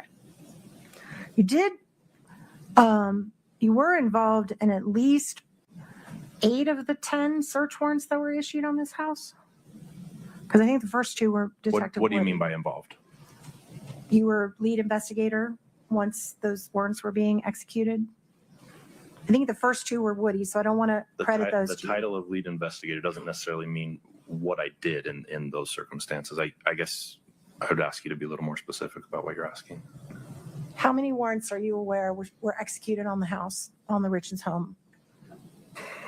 I believe around 10. I don't remember the exact number. And in 10 different times of searching, was there ever any fentanyl recovered?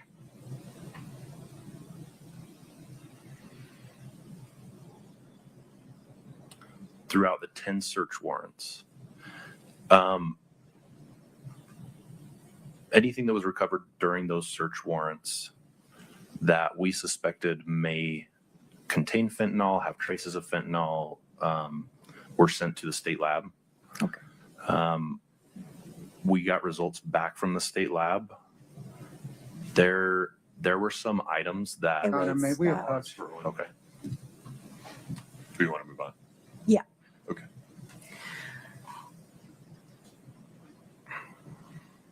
In the 10 search warrants that were executed on this house, did you ever find any cups, glasses, straws that contained any traces of fentanyl on them?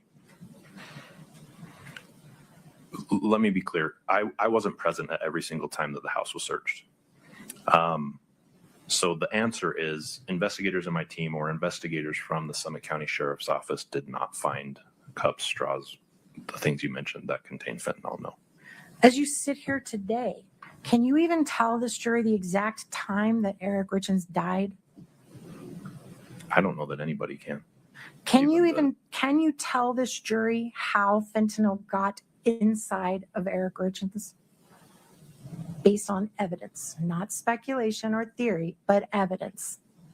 I know it was orally ingested. And that's all you know, right? That's not all I know, but I know it was orally ingested.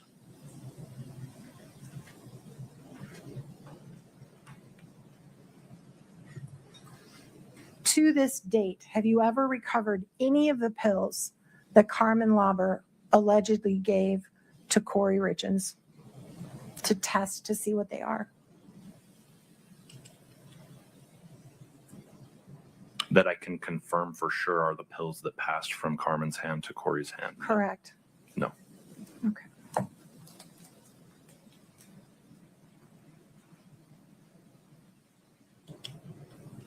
Prior to Carmen Lauber's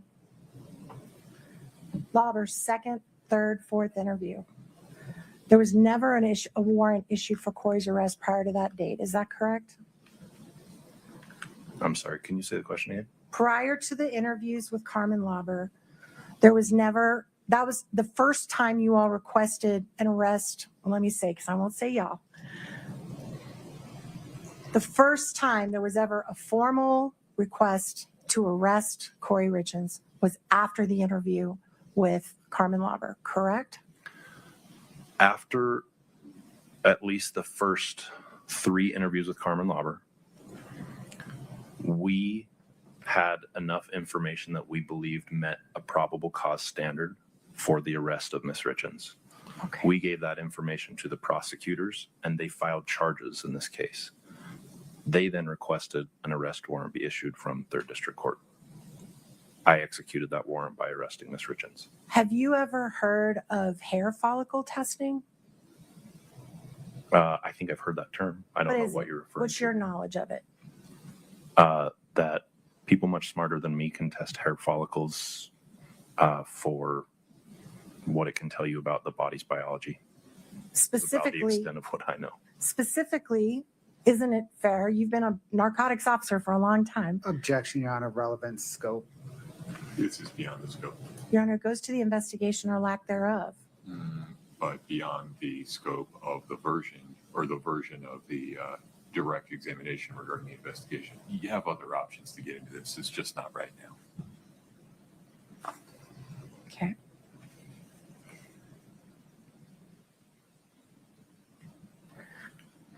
Court's indulgence for just a moment, Your Honor.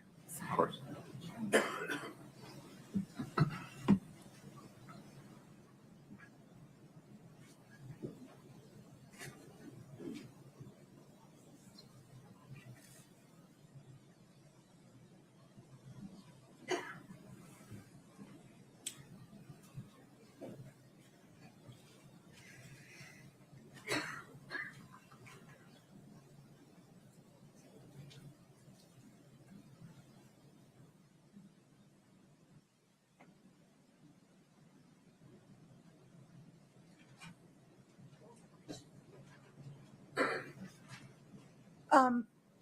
When you searched Carmen's house, did you test any pills that were found in Carmen's house? I don't remember. That would be a better question for Ms. Gibson. She handled all the evidence recovered from that search. You were aware through your investigation that shortly before Eric's death, he was on a hunting trip in Mexico. Is that right? Yes. And the very last thing Eric ever did that we can establish before he passed away was a Google search, right? I don't know if that's an accurate statement, but I know that a Google search was found on Eric's phone the night he died. That was, I think it was searching directions or how far it was from Utah to Sonora, Mexico, I think. Right. Like And if did you you, had to drive, how long it would take to drive. okay. And did you do any investigation into where Eric went hunting when he was on his hunting trip in Mexico? Where was it? Yeah, I don't remember the name of the outfitter. Todd Rice was the contact that we had with the hunting outfit in Mexico. But I mean, where in Mexico? Was it Oh. the Sonora area? I think so. Okay. Also, according to Ms. Lauber, she estimated that each time she got pills that apparently she says she gave to Kouri, they were 15 to 30 pills per transaction. Is that accurate? Her statements. Your Honor, the foundation is to when? During interview, during testimony, during when? Just provide a little more foundation for the question, or a little more detail for the basis of the question. What is your understanding of how many pills were involved in each transaction that ultimately allegedly went to Kouri? Approximately, well, total or each time? Each time. Each time approximately 15 to 30. Right. And that would be a total, again, math, but if you have 30 pills times 4, that's 120 pills. That maths for me. And you were in the courtroom when strike that.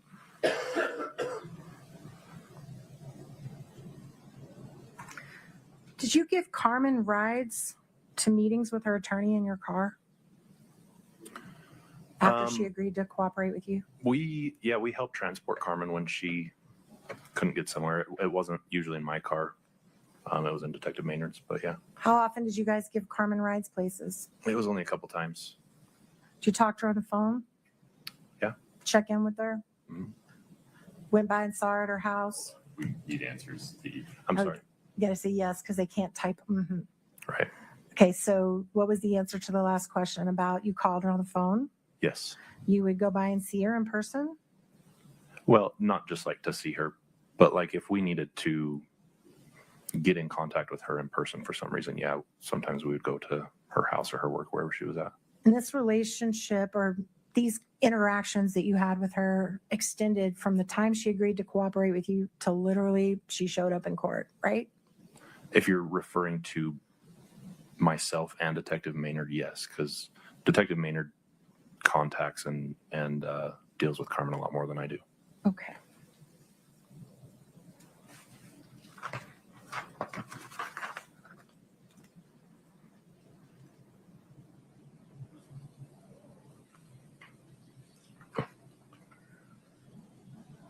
Getting close. I'm sorry. Thank you for your patience.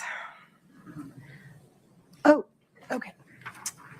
I want to talk about the, Lord, if they're GIFs or GIFs, I don't know, but GIFs that have come in, those pictures of the goofy pictures that they said that Kouri accessed the morning of the 4th, right? I'm sorry, who's they? All right, I'll be more specific. The GIFs, you saw them come up on the screen. They were like joke GIFs, right? That it was testified to that Kouri's phone accessed them all at the same time the morning of March 4th, the morning Eric died, right? What I understand about the gifts is that there were, I think, 3 different ones, and that they were somehow accessed on Kouri's device. The technical jargon of the digital forensics is whatever Mr. Kotradimos testified to. I'm with you on that.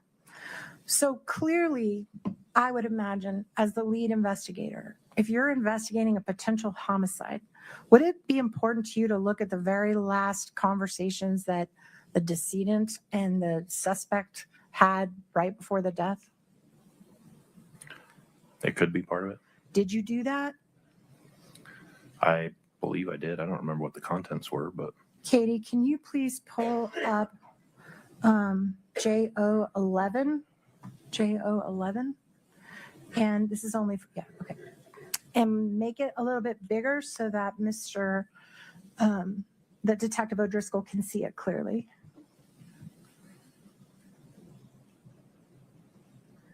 And take your time looking at this, and I'm going to ask you some questions about it.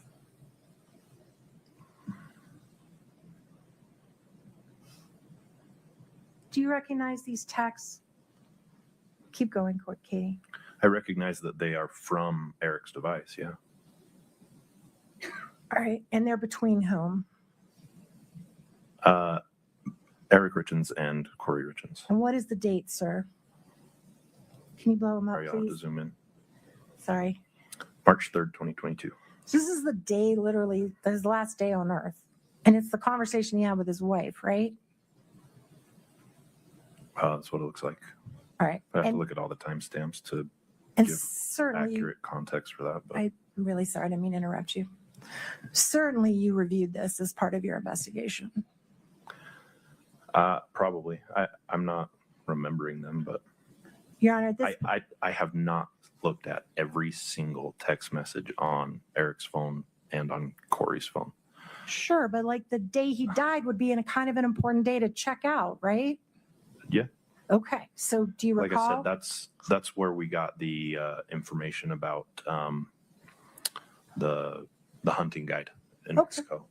So yeah, we were looking at that information. So then, Your Honor, may I please admit this as Defense Exhibit 300, I don't even know what we're on yet. 3010. Is it 10? 3015. We're a little behind. Thank you, Miss Brittany. I appreciate that. We move to admit it. Objection, foundation, or authenticity. I'm also looking at maybe approaches. Yeah. Yeah. Can we go to is this the first page, Katie?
let's pause there.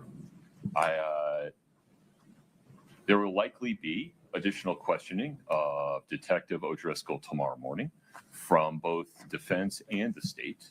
That additional questioning we do not have time for today, so we'll be recessing for the day. Between now and tomorrow morning at 8:30 a.m., as always, please don't talk about the case with anyone. Please do not allow anyone to talk about it with you. Please do not read, watch, or listen to any coverage of the case. Please do not do any research about the case. Please travel safe. All right, Robert.